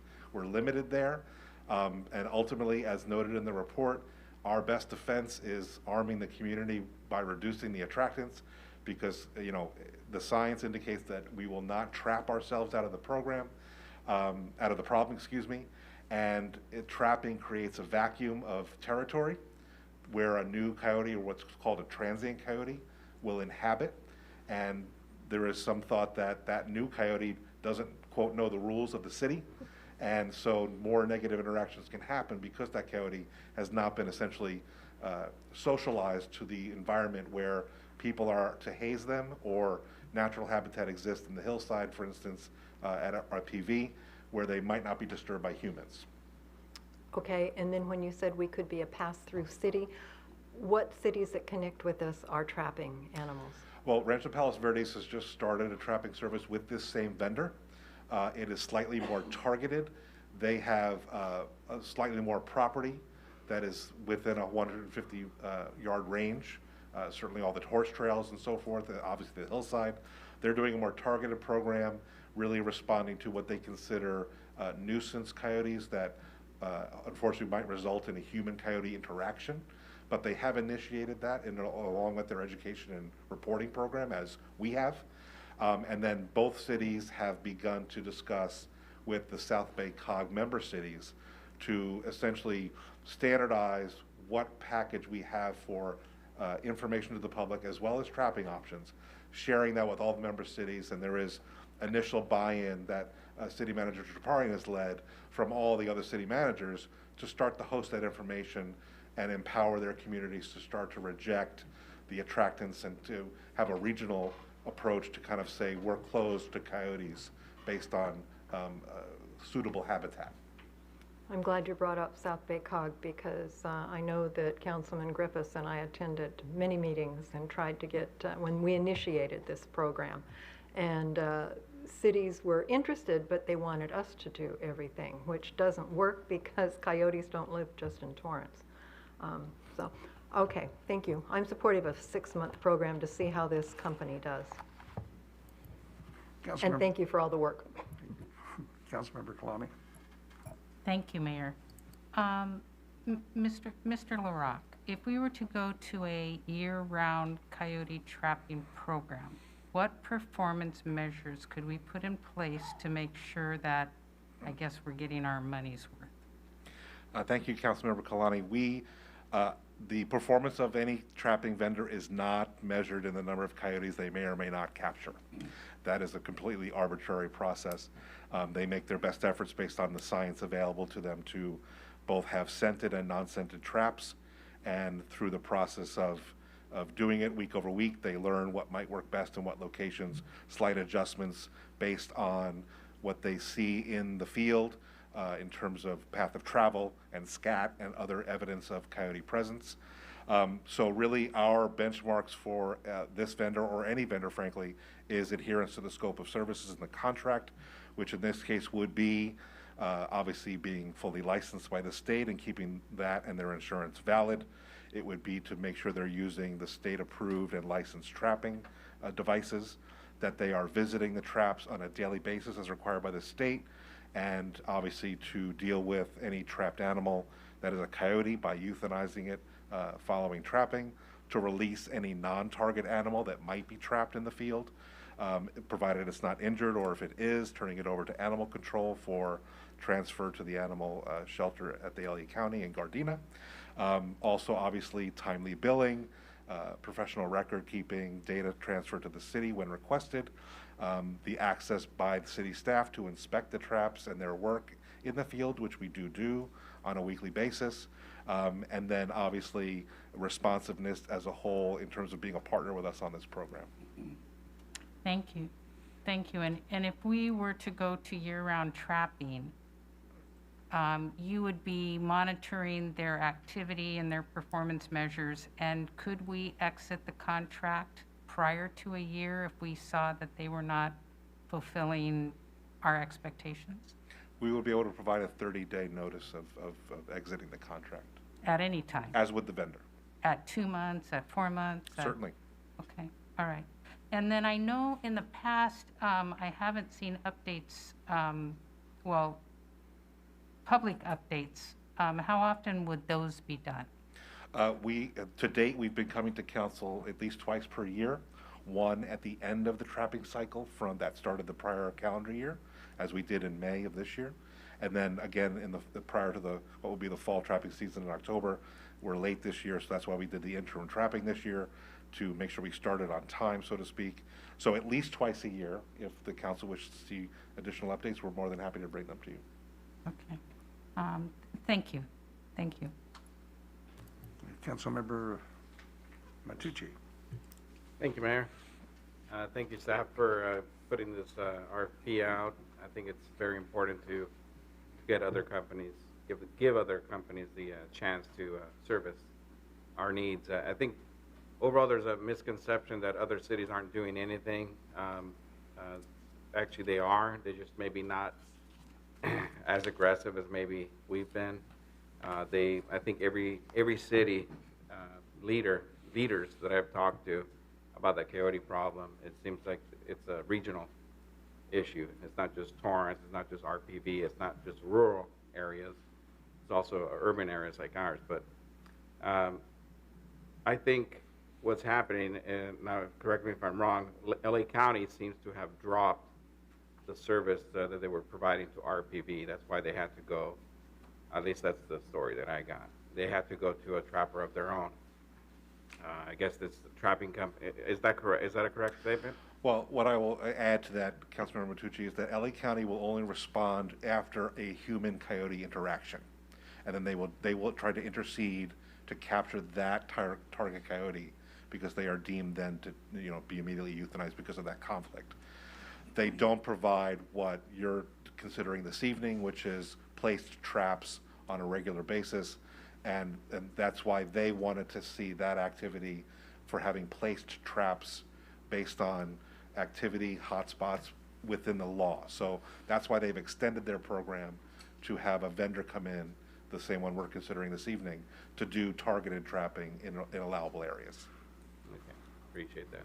I mean, I don't think there's any argument here that over the decades the coyote population has exploded everywhere, pretty much. There's plenty of food, there's plenty of water, plenty of places to procreate. So I think culling their population is a must, in my opinion. I'd like to see a year-round program, knowing that there's an exit clause in the contract. I think that actually puts my mind at ease if there's any, I guess, non-fulfillment of services that are promised, even though it's relatively cheap. I think what they're offering is $4,600 a month is relatively cheap, and that includes the euthanization? All services, yes. All services, okay. Yeah, I'd like to see us go year-round for a variety of reasons. I think we're going to judge a company for the performance. We want to give them a whole cycle of a whole year, breeding period and hunting period and all that stuff. I would like to give them a chance to really fulfill the whole year worth of services before we start saying, oh, I don't like their services or what. I think a regional approach would be great eventually, getting the COG on board, LA County on board, or or maybe just a cluster of cities to work together, because coyotes do migrate. We obviously know that. But these are different types of coyotes. These are coyotes that are actually born and raised in the city. So I think a lot of the methods that we see being promoted as education towards the public, or think more based on wild coyotes, you know, the whole hazing thing. Because a lot of the feedback that I get from residents is that I had a coyote in front of me. I started, you know, yelling and screaming and hitting my, you know, bottles together, and they just look at you like if you're crazy, you know. They're not running away. But so there is that portion of it, that these animals are actually urbanized. Okay, they're city coyotes. Again, you know, this company came highly recommended, I guess, from a couple different sources. I'd like to give them the chance to service our needs on a year-round basis, and that's what I'd be supporting tonight. Thank you. Councilmember Griffiths. Yes, thank you, Mayor. Thank you, staff. I appreciate all the information and the additional information that I requested that you included in the supplemental. A couple things I might say might be repetitive of some of the other comments, but some of the problems I have with trapping, although I've been supportive of it, is that, and I saw this in a lot of comments from the public, is that they think if we go to year-round trapping, then they'll be able to get back to normal and their pets are going to be okay.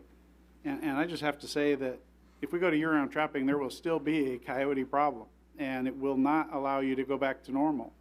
And so I want people to realize that if we do, in fact, move to a year-round trapping program, you still need to keep your guard up, and you still need to protect your pets, your family, and you still should be doing all the things that we ask you to help minimize the attractant to coyotes.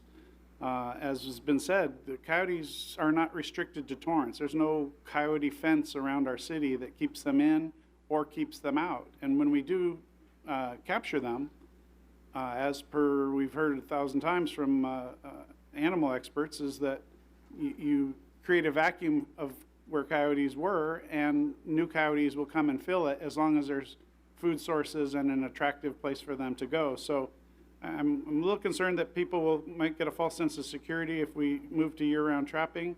Not that I'm opposed to it, I'm really not. I'm especially pleased that we did go to a bid and got a better pricing on that than what we'd been paying previously.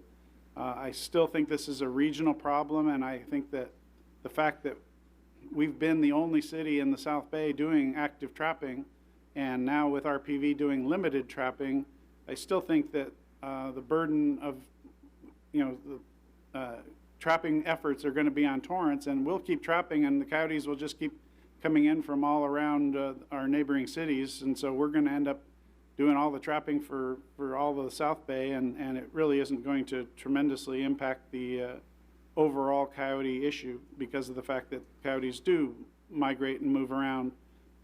And so those are the concerns that I have. I just want to make sure that the public is not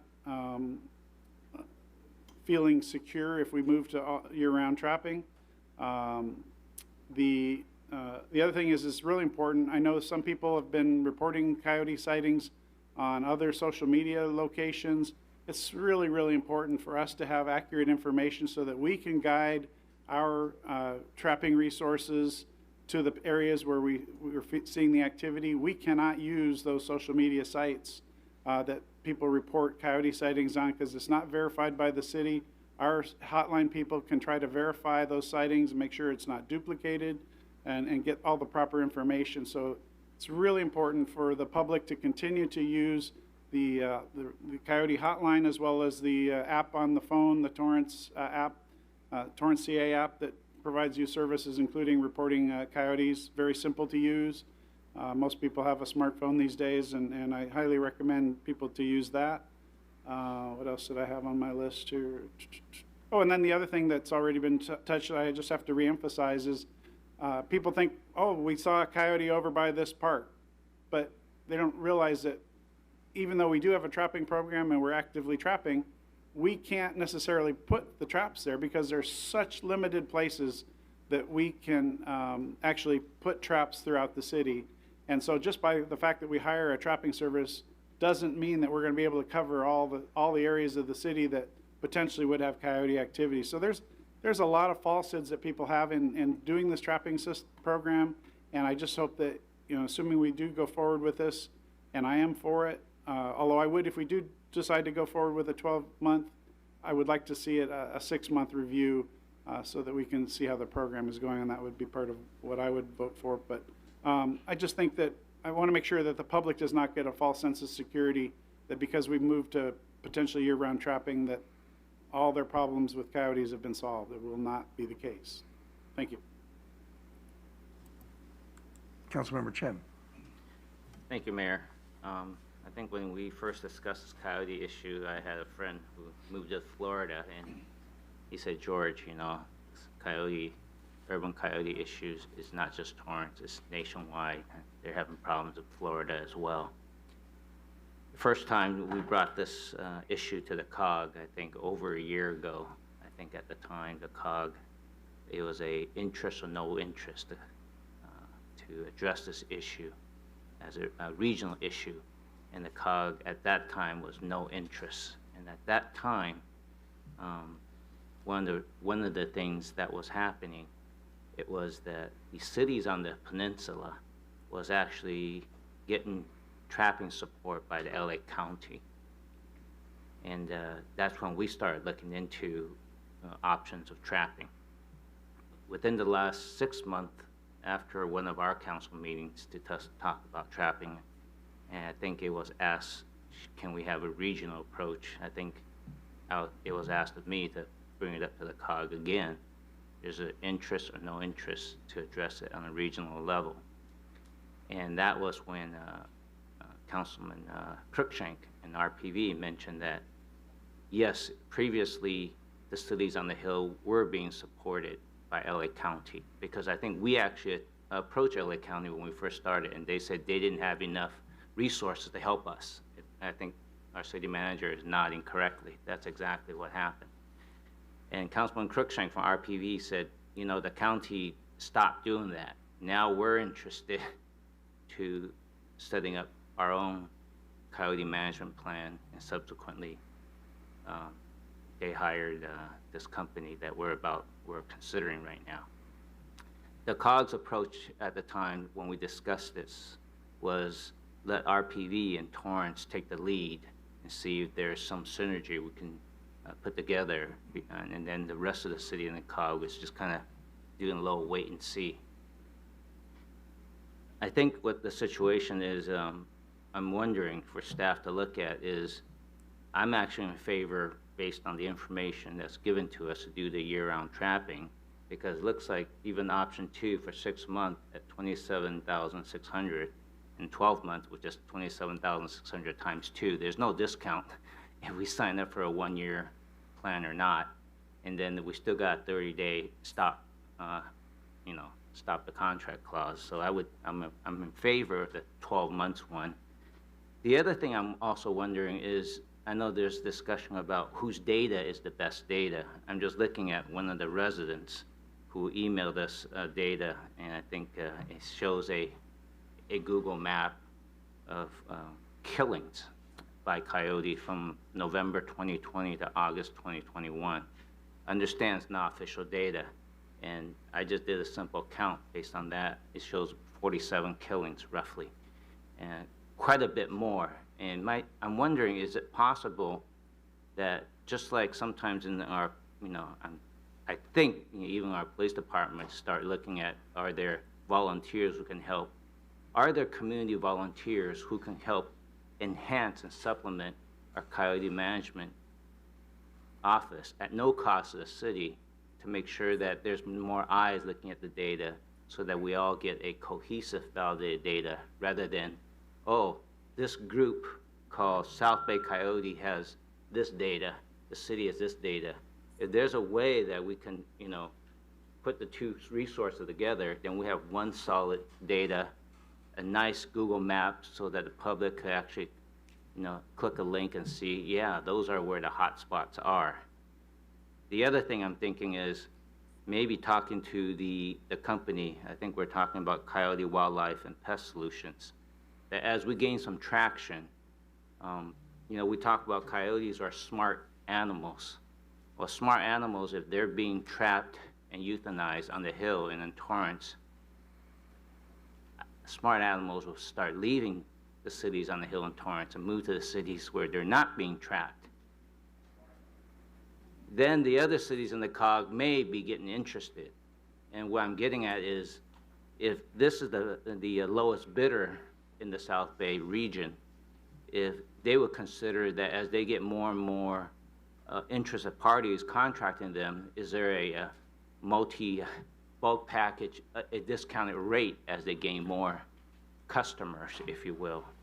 I'm just looking at, this is already lower cost than our previous company, but I anticipate there may be more interest as we gain traction, and then there may be a group discount, if you will. So, one, I'm looking at, is there a possibility to get, there are people who's offering free help that can enhance our Coyote management team for data collection and tools, or share the tools so that we all look at the same tool, and with the cost that's being put together by staff, I would say we go with the 12-month trapping, because the cost is exactly the same. We got 30-day stop work. That would be the approach I'm leaning toward. Adam Chaparian, City Manager Council, we can follow up to your initial point as far as potential volunteer opportunities. And then in regards to bulk pricing, besides Torrance and Rancho PV, the other cities are more in an educational posture at this time, but we'll continue to share our data and seek other cities who want to join the regional approach. Yeah. But the city managers are discussing this. Exactly. I know you are, because I know in the COG, since I'm the representative, they're sort of, the other one, other than RPV and us, they're doing a little wait and see that, as the Coyotes move in their cities, they might say, we are getting a little interested as well. Yeah, we'll keep that conversation going. Yeah. Thank you. Councilmember Walser. Thank you.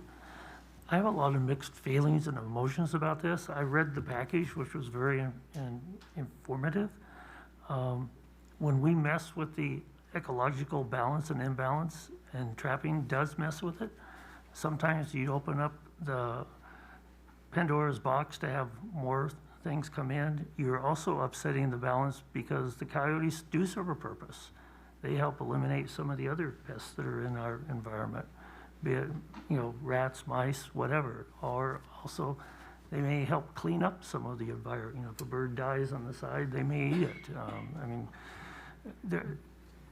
We're messing with the environment just like we do when we build a structure. We've taken away some of their habitat. But I think there's a risk involved by doing the coyote elimination, and as one location that really doesn't offer a lot of opportunity for trapping because of laws, I question the expense. I think it's very paramount that we continue the educational program and the outreach. I think that's of most importance. But I'm not too favorable to doing the trapping from an ecological standpoint, and the cost for us to do it. Like Councilman Griffiths mentioned, no matter how many you trap, that isn't necessarily going to make it safe for everyone. We're just blessed that we're not like, the Glendale Hills, and we don't have bears and bobcats and mountain lions to deal with right now. So I don't know. As much as I think I question the value of it, is in my mind. So I'm not favorable to doing the trapping at this point. Thank you. I really agree with you on that. I mean, I asked staff for some information, how many coyotes have been trapped in Torrance and the total cost to our city for coyote trapping. Since we've been trapping, and that's just a short period of time, 2 years, and each will cost $74,000 one year and $70,000 another year. So it's about $144,000, and 29 coyotes have been captured and euthanized. That comes out to about $4,800 for each coyote. And I think, as Councilmember Walser pointed out, the documentation here is really clear that if a coyote is taken out, that just causes the coyote population to increase, because one of the mate then mates and has more coyotes, so we have more coyotes. And the geographical restrictions. We are, somebody said, a false sense of security. Truly a false sense of security, because we are trapping at Ocean Sump, Madrona Marsh Sump, and Bishop Sump, And additionally, trapping is conducted at the Torrance refinery. So that means nothing north of 190th Street. We have two on the west side at Bishop and Ocean, and then the Madrona Marsh Lump. So there's nothing in the Hollywood Riviera. There's nothing in southeast Torrance. There's nothing in east. It is really a false sense of security. Truly what happened is we started in 2016 an educational plan. We developed a tremendous educational plan of coexisting with coyotes, and we put it out, and it was plagiarized by a number of cities, and all of those cities that we just mentioned, Palos Verdes, RPV, Manhattan Beach, Redondo Beach, I actually asked them all at a sanitation district meeting, and they were all there from the South Bay cities, and they were not interested in it at all. Then we later, and Councilmember Wiedemann was our representative at the COG, we went there and presented this in 2016. And we brought representatives from the County of Los Angeles, from the Sheriff's Department, from Fish and Wildlife. They actually brought a coyote, stuffed coyote there to show everybody what a real coyote looks like. And they were not interested in it because of the cost. Apparently, that's, this is and it's an obscene number, almost $5,000 for each coyote taken out. And we know that has increased the coyote population. So, the locations are not anywhere near, and this is the important thing, as Ms. LaRock said. California Department of Fish and Wildlife requires that traps may not be set within 150 yards of any structure used as a permanent or temporary residence, unless such traps are set by a person controlling such property. So again, it comes down to if you live in an area where coyotes are, you can trap in your backyard. But what we did through the education process is people are keeping their pets inside or under their control. I still have my 3 dogs, and they still go out at a certain time, and they get locked in at a certain time. And my neighbors do the same thing. I understand there are coyotes out there, and I understand they're taking out animals, and sometimes they're taking out mice, sometimes they're taking out rats and rabbits and squirrels and cats if they're running around, and dogs if they're running around. I just can't see changing the ecological balance of our community at $5,000 a head for coyotes that are really not the ones that are complaining about. Because if we're capturing them in where their den is, then they're not out traipsing about in the community. So, do we have somebody on the call center? Let's take those. Yes, Mayor, we have a few calls in the queue. Transferring them now. Judith S., you are now unmuted. Your 1 minute starts now. Hello, my name is Judith Simmons. Torrance was a city first with their 5-month coyote management plan implementation. Now we are seeing Rolling Hills and Rancho Palos Verdes becoming aggressive cities by making changes in their coyote management plan to one that is better, that serves the communities. Just like Torrance, these changes were ushered in because of community involvement and saying no to the coyotes preying on our pets, along with the burdensome worry that a child will be bitten or worse. Similar to rats, mice, and mosquitoes, coyotes can and must be controlled for public safety. Please. Mayor, that caller was disconnected because their time was up. Moving on to the next caller. Teresa, you are now unmuted. Your 1 minute starts now. Thank you. I just want to say that I am fully supportive of year-round trapping, and here's why. You still have numerous sightings and pet killings occurring in Torrance. The hotspots of Sur La Brea, near the Sump, New Horizons Adult Community at Nadine Circle and Maple, Madrona Avenue near the Kaiser Permanente facility, and Dave Portola Park. I watch the trackings on the South Bay Coyote page on a daily basis almost, and those areas are hotspots and have been.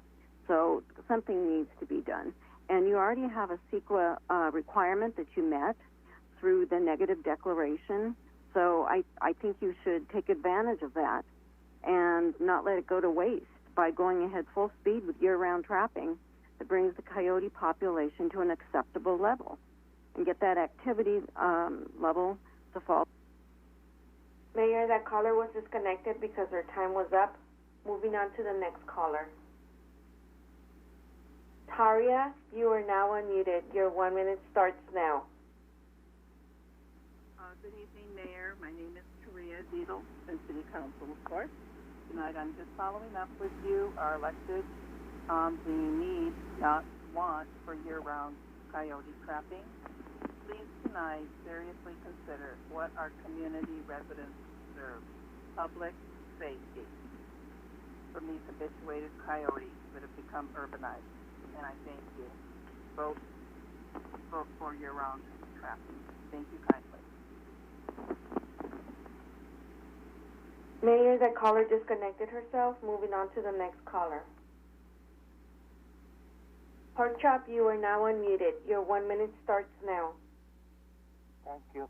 I like the presentation of Mr. Lerock, and especially that part, and he was kind of explaining, don't feed them and don't provide food and water for them, and keep your pets inside. I think if people would practice that, lots of coyotes just would go in different cities or different directions.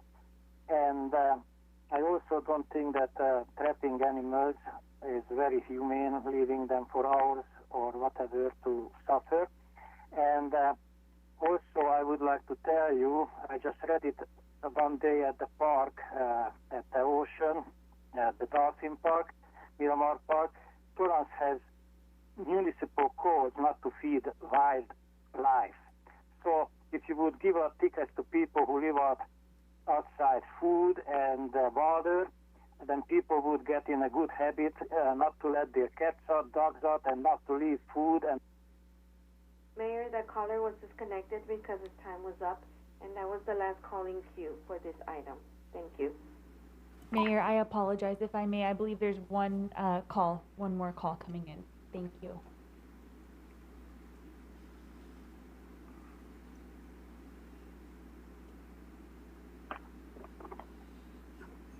I'll unmute this. I'll go into another room. Caller, you are now unmuted. Your 1 minute starts now.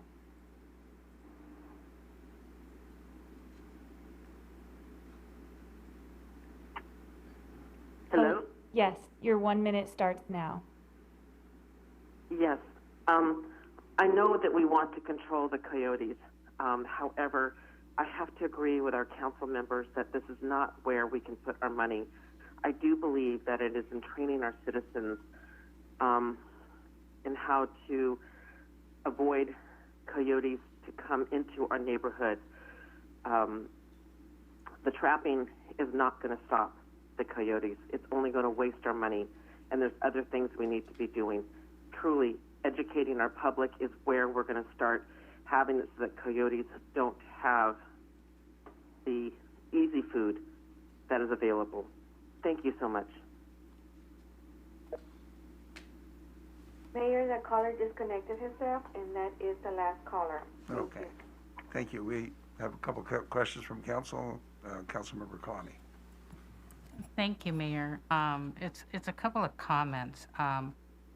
I have heard, it's not verified, I have heard that there's been coyote sightings in District 4 or Southeast Torrance. I have heard that there was a coyote sighted with a black cat in its mouth, so they are in Southeast Torrance. Because of our weather, coyotes can have an extended period of reproduction. One coyote can have 9 pups at a time. So it's just the numbers. It's why we spay and neuter our cats and dogs, because they can populate at an uncontrollable rate. I do think we need to do something to try to keep that under control. They can also live 10 to 14 years. And again, our weather and environment gives them a lot of places to be protected. They also prefer easier prey. It's hard to catch a fast mouse, and the reward is very minimal. So they look for the biggest, slowest prey they can get. And that's a dog that's used to being visited by other dogs.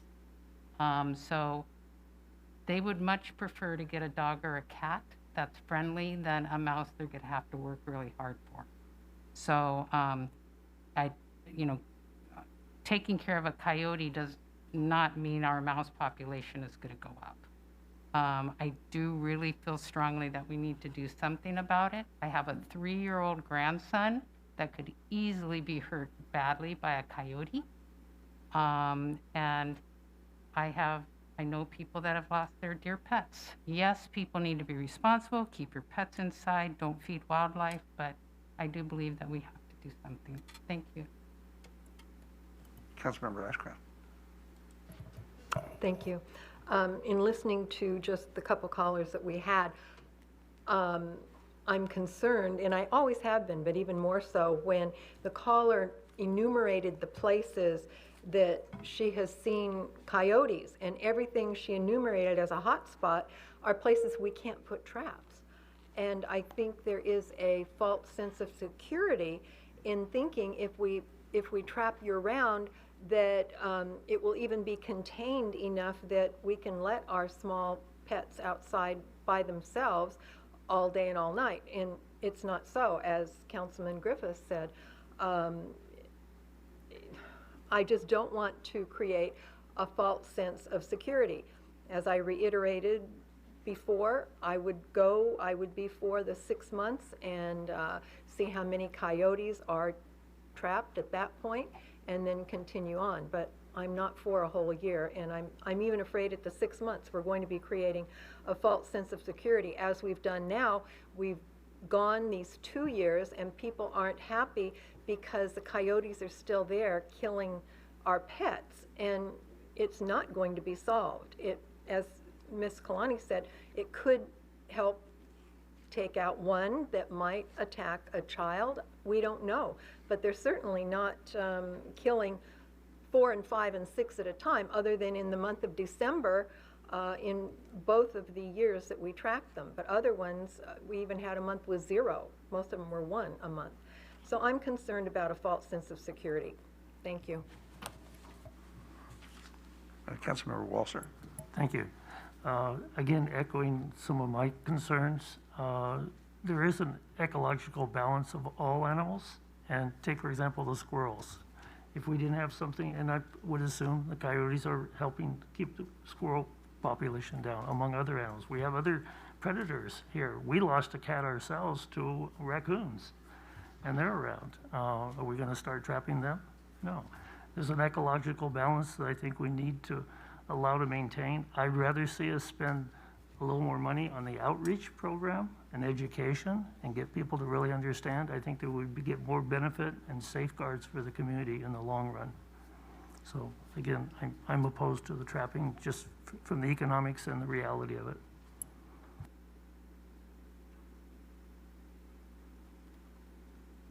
Anybody else on the call center? Nobody up on the council. That means council can now take action. Mayor, excuse me, I move to go with option 3, which is the year-round trapping with a 6-month review. I think that's a great idea, a 6-month review, and leaving our option to doing that review to cancel the contract at that time. I believe that's, oh, and I'd also like to continue with the discussion, keeping that discussion alive for taking a regional approach. Just because we might be the leading city in that effort doesn't mean other cities can't jump in. So that's my motion. I second.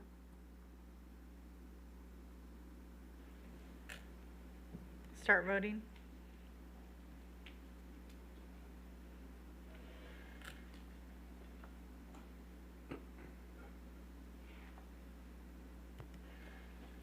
Your Honor, that motion carries with Councilmember Ashcraft, Walser, and Mayor Fury voting no.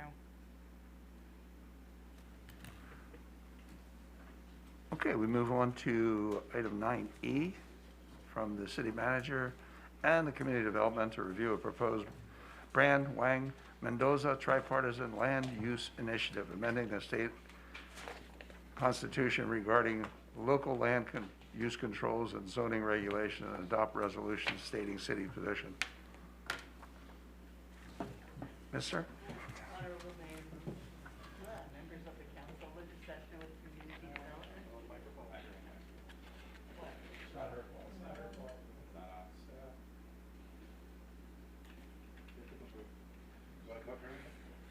I'll just talk loud. Oh, now it's on. Okay, it's good. It's all good. They weren't ready for you because nobody's need been to there all finish. night.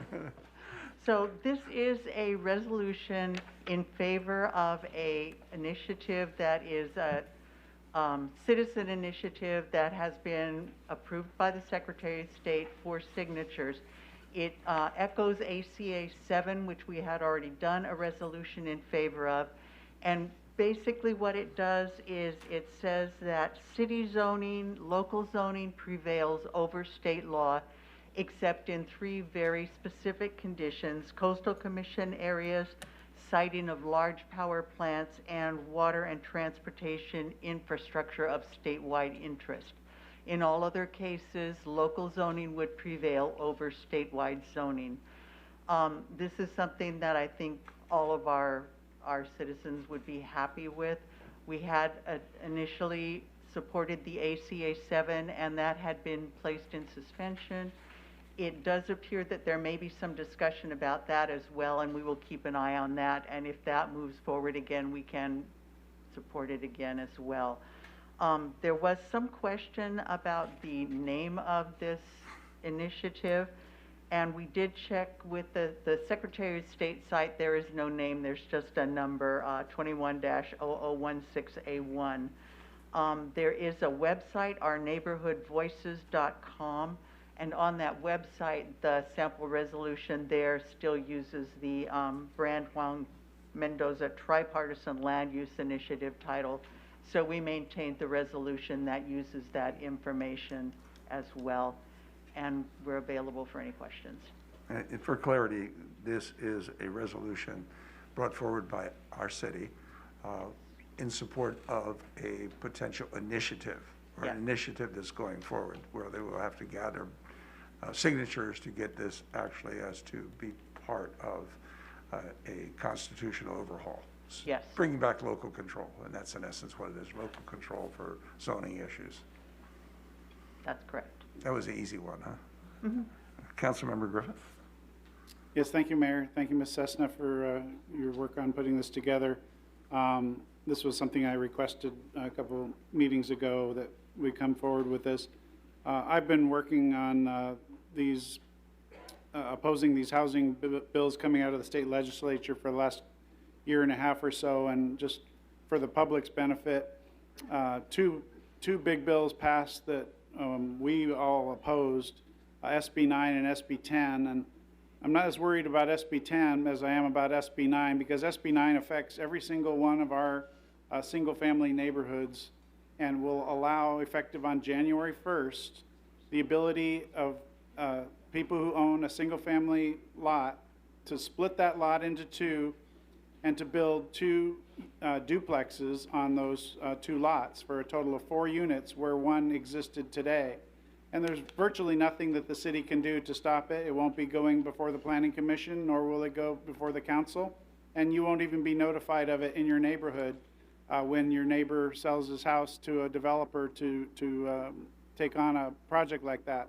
And so duplexes and 4 units on single-family homes are going to start popping up throughout our neighborhoods effective January 1st. Obviously, it won't happen overnight, but this bill basically is the elimination of single-family zoning as we know it, and it's something that we as a council have been unanimous in our opposition against. And thanks to some very dedicated individuals that worked hard to put this ballot initiative together, we have an opportunity, if we can get this ballot measure on the November 22 ballot, we have the opportunity to reverse some of these bad bills that have been passed by the state legislature and return the ability for us to manage our zoning and our land use back to the city councils where we believe it should be, as opposed to letting the state make those decisions for us and take our ability to make those decisions out of our hands completely and treat the whole state as a one-size-fits-all a housing approach. So this is something that, by us passing the resolution, is great. It shows that we support this ballot initiative. But it's even more important for the public to get engaged in this ballot initiative, because without your signature on the signature gathering for getting this ballot initiative on the November 22nd, 22 ballot, these bills, SB 9, SB 10, will take effect and will continue to move through and disrupt our current single-family home neighborhoods. And when it starts bills, and it's important that the public get engaged. So if anyone has any questions, reach out to me, any of the council members, reach out to staff. But make sure you go to that website, ourneighborhoodvoices.com, learn about this ballot initiative and support it. And obviously, I encourage our council to support this resolution. And thank you, staff, for bringing this forward. Thank you. Councilmember Chen. Thank you, Mayor. Interestingly, our previous item, we were talking about a regional approach. This topic was actually on the South Bay COG item last board meeting. I think actually Brand is actually Mayor Bill Brand of Redondo Beach, who's one of the names here. And we expect that each city in the South Bay COG would be doing some kind of action like we're doing here to show support. And I anticipate 100% support, at least from the South Bay COG, and very happy that Torrance is putting this resolution in support of this effort. Thank you. Councilmember Kalani.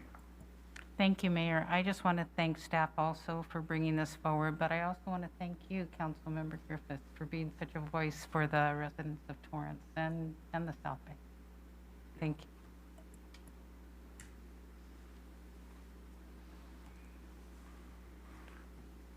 And it's incumbent on everybody, not just in the city of Torrance, but all those other regional partners to help out with the signature gathering on this. I was talking with Mayor Brand the other day, and I think he said the end of April is the limitation. We have to do it between now and April 30th to get the signatures on the petition so that it can be presented and turned into a ballot measure that we can vote on. Anybody from the public call in? Mayor, there aren't any callers online right now. Thank you. Okay. Well, I think we don't have to go forward with a motion prior to taking a motion, a number and title being provided to us. Your Honor, this is resolution number 2021-90. Thank you, Ms. Okay. A resolution of the City Council of the City of Torrance, California, expressing strong support for the Brand Wong Mendoza Tripartisan Land Use Initiative to amend Article 11 of the Constitution of the State of California to make zoning and land use community affairs and not of state interest, and expressing support for actions to further strengthen local democracy, authority, and control. Move to concur with staff recommendation and adopt resolution 2021-90. I second. Start voting, please. Your Honor, that motion carried unanimously. Ms. Cessna, thank you very much. Thank you for staying so late for that. And for the record, we are passing the resolution amongst us all to be signed, and we'll be presenting it for our clerk, so she will have it this evening. Move on to item 9, F as in Frank. From the city attorney and city manager, to review and determine need to extend local emergency related to COVID-19. Mr. Sullivan? Yes, Your Honor. Patrick Sullivan, city attorney. This is the ongoing local state of emergency that we've been passing related to COVID-19. This doesn't change any of the orders or anything from the state or the county. This just allows the city to seek reimbursement from the state and federal governments for its ongoing expenditures related to COVID-19. Thank you. Are there any questions from the council? Anybody from the public call in? If not, I'll take No, Mayor, there are no calls in queue for this item. Thank you. Thank you, Katie. I'll take a number and title, please. Your Honor, this is resolution number 2021-91, a resolution of the City Council of the City of Torrance, California, ratifying and extending the existence of a local emergency regarding COVID-19 in the City of Torrance. Motion to adopt resolution number 2021-91. I second. Start voting, please. Your Honor, that motion carried unanimously. That brings us to oral communication number 2. Is anybody in the call center? Yes, Mayor, we have a few calls in queue, transferring them now. Alana, your call, you have been unmuted. Your 1 minute starts now. Thank you.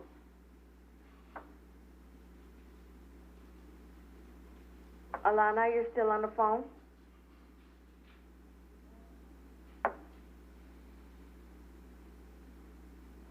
Mayor, moving on to the next caller. Louise, you have been unmuted. Your 1 minute starts now. Hello, I'm calling in solidarity with the family of Christopher DeAndre Mitchell and Black Lives Matter to demand that Anthony Chavez and Matthew Concannon be fired and that a civilian oversight commission be established in Torrance. Chavez and Concannon committed murder and should not be on the streets of Torrance or any other city. They are a danger to the community, and as long as you enable such killers by failing to hold them accountable, so are you.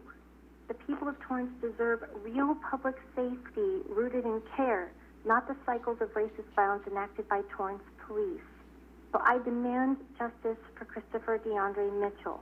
Fire Anthony Chavez, fire Matthew Concannon, establish a civilian oversight commission. I yield my time.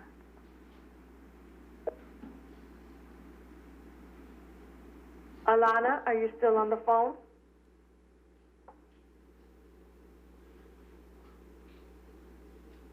Alana.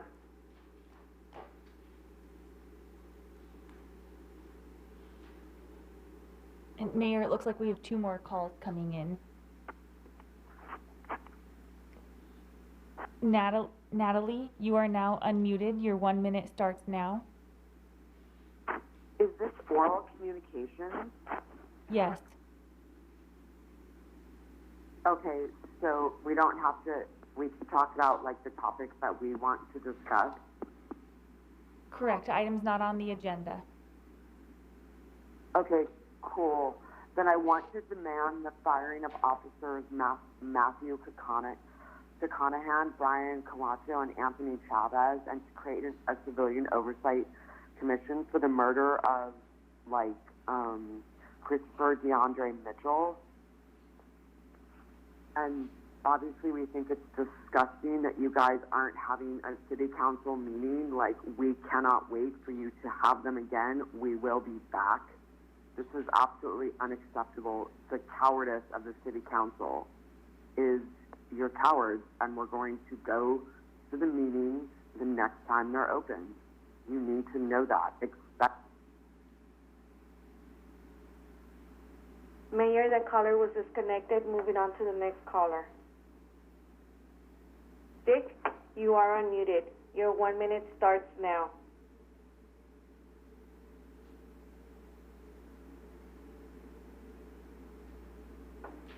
Dick, are you on the line? Yes. Mayor Pat, council, and the staff. This is Dick Amamiya. I live in the city of Torrance. Good evening, Pat. Anyways, this past year I've been volunteering my services at the homeless camp over there in Harbor City. I finally got the street cleaned up, but that's not the reason I was calling about. I was calling about, there's a young lady, I finally found her name, it was Michelle. She's over there, homeless over there at the McDonald's over there on 182nd and Crenshaw, and I called the Los Angeles Homeless Services Authority. That's who I've been working with the last 6 months. But anyways, last night at 9:30, I had to put a homeless outreach request in, and they're going to send a team of people down there and try to get into a shelter. I've been asking her if she wants to go to the shelter. She says no. So I hope the team would go there and get her into a shelter. Hello? Yeah, we heard you, Dick. Thank you very much. We took notes, and we're going to send our homeless outreach person there as well. Last night at 9:30, I had to put a... Mary, you are now unmuted. Your 1 minute starts now. I want it to be noted that the brave callers are onto something. The officers who they're asking to be fired, including Anthony Chavez, Matthew Concannon, and Brian Kawamoto, were on leave for sending racist, sexist, homophobic, anti-Semitic, and anti-Black messages. They were 3 of 15 officers under investigation. This is not a coincidence. It is indicative of who they are as individuals, who Torrance PD is, and who you are for letting them get away with it. Them being on leave is a small win for BLM-LA, but I'm sure they will get them fired just like they got Jackie Lacey fired. You don't get to take credit for the charge of the officers who vandalized the impounded vehicle like you tried to. That was BLM-LA. They shined a light on your clear racism and lack of accountability for officers. And by the way, they would get decertified under SB2, which, by the way, they also were responsible for getting COVID passed. They were co-sponsors. But make no mistake, that is not the fix you claim it is. They are the fix. Mayor, that caller was disconnected because her time was up. Moving on to the next caller. Torrance Patriot, you are now unmuted. Your 1 minute starts now. Thank you. Good evening, Honorable Mayor, City Council, and I want to stand in solidarity for the Torrance Police Department, firefighters, and city workers. I'm back. Hello, people. Once again, Mr. Cowboy, he was not complying. He was not sleeping. He was in a stolen car that he stole, and he should have never been in it. I'm getting real tired of these Black Lives Matter people threatening our city council, and honestly, I think you ought to just trespass them all, just not let them into the meetings. This has gone beyond, and you know, Black lives do not matter any more or any less than any other human life. Thank you. Bye. Have a good night. Mayor, that caller disconnected herself. Moving on to the next caller. Corrine, you are now unmuted. Your 1 minute starts now. Wow, council members. What I learned today is even your white constituents are saying Torrance City Council is incompetent. Even your white constituents are saying you're heartless, corrupt, and out of touch. Everything Sister Sherilyn has been saying, your black constituents. She's been saying this for over 2 years now. But you guys silenced her. You guys ignored the demands of Black Lives Matter to establish a civilian oversight commission to fire the officers that killed Christopher DeAndre Mitchell, Anthony Chavez, Brian Kawamoto, and Matthew Concannon. You guys don't deserve anybody's respect. You guys don't deserve anybody's sympathy or praise. Anybody trying to defend your name. Like, what are you guys, children? Like, you don't need somebody out there to be trying to say you deserve all this and this. Mayor, that caller was disconnected because her time was up, and I don't see any more callers in queue at the moment. Thank you. Well, thank you. Council will now recess to closed session to confer with the city manager and the city attorney on the agenda matters listed under 14A. Conference with legal counsel, existing litigation. 14B, conference with labor negotiator. 14C, threat to public services or facilities. 14D, real property, conference with real property negotiator. 14E, conference with legal counsel, anticipated litigation. 14F, conference with legal counsel, anticipated litigation. And 14G, conference with legal counsel, existing litigation. Closed session on these matters is authorized by California Government Code sections 549, 56.9D1, 549, 57.6, 549, 57, 549-56.8, 549-56.9D2, 549-56.9D4, and 549-56.9D1. We will return after that, and at that time we'll have council orals and adjourn this meeting.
Okay, we're back in session. We were in executive session. Mr. Shaparian, is there anything to report? Thank you, Honor. There's nothing to report. Okay, and during our absence, Councilmember Ashcraft had to leave the meeting, so we're finishing up without her. On to council orals, and the first one up is Councilmember Chen. Thank you, Mayor. I'm going to start off by, I have two topics I'm going to ask for council concurrence for staff to bring back up for a future agenda item. First item was an item that was discussed at the South Bay COG Steering Committee this week. The LA County is doing their redistricting as well.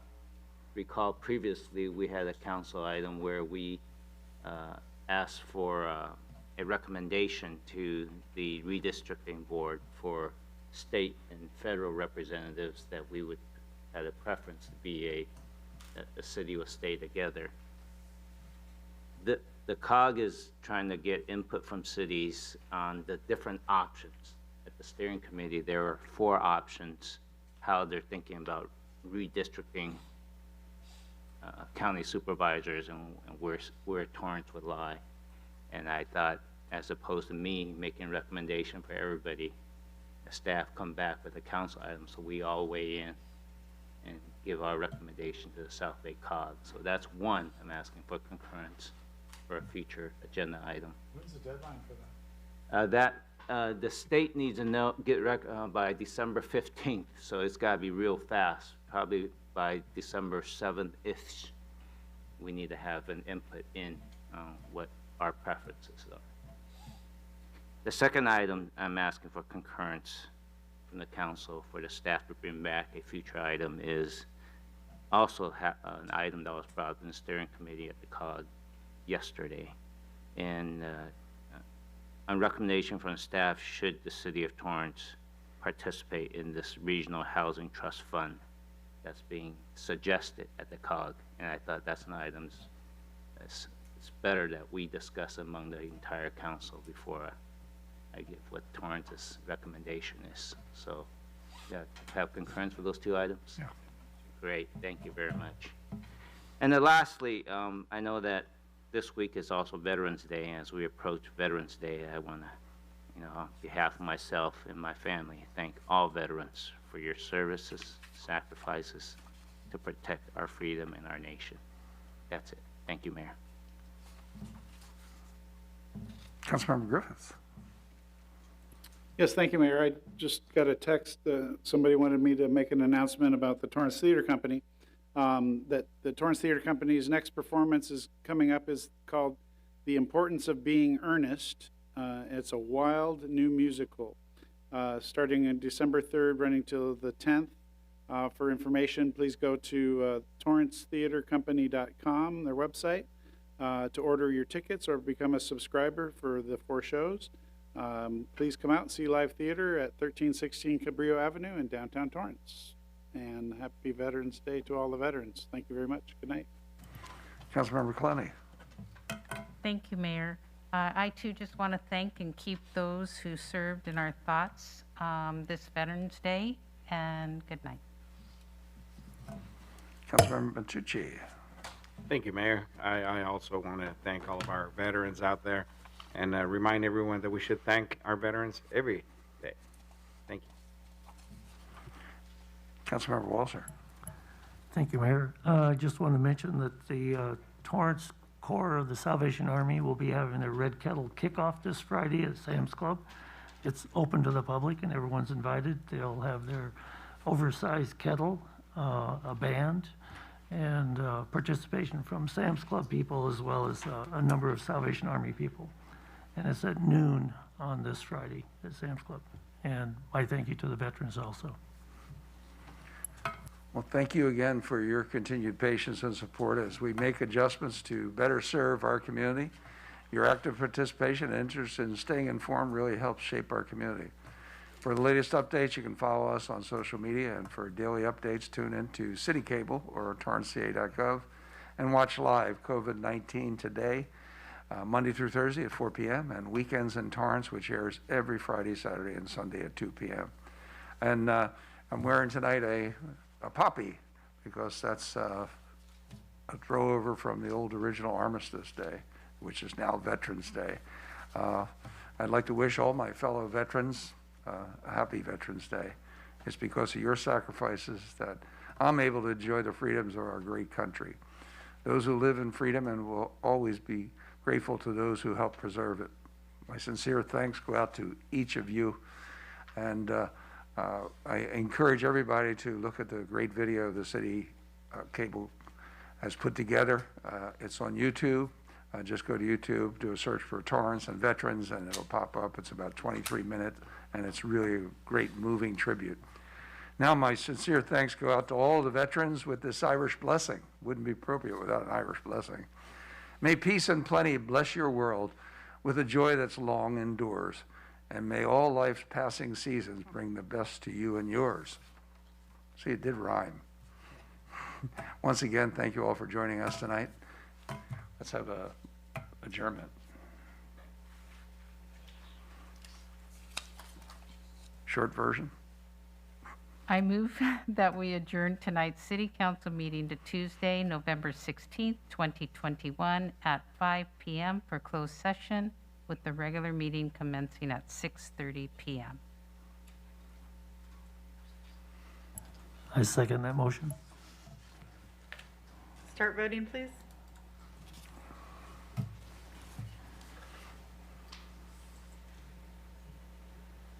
Oh, she's absent, sorry. Your Honor, that motion carries with Councilmember Ashcraft absent. Thank you very much. Good night, everybody. We'll see you next week. We should have waited 4 more minutes.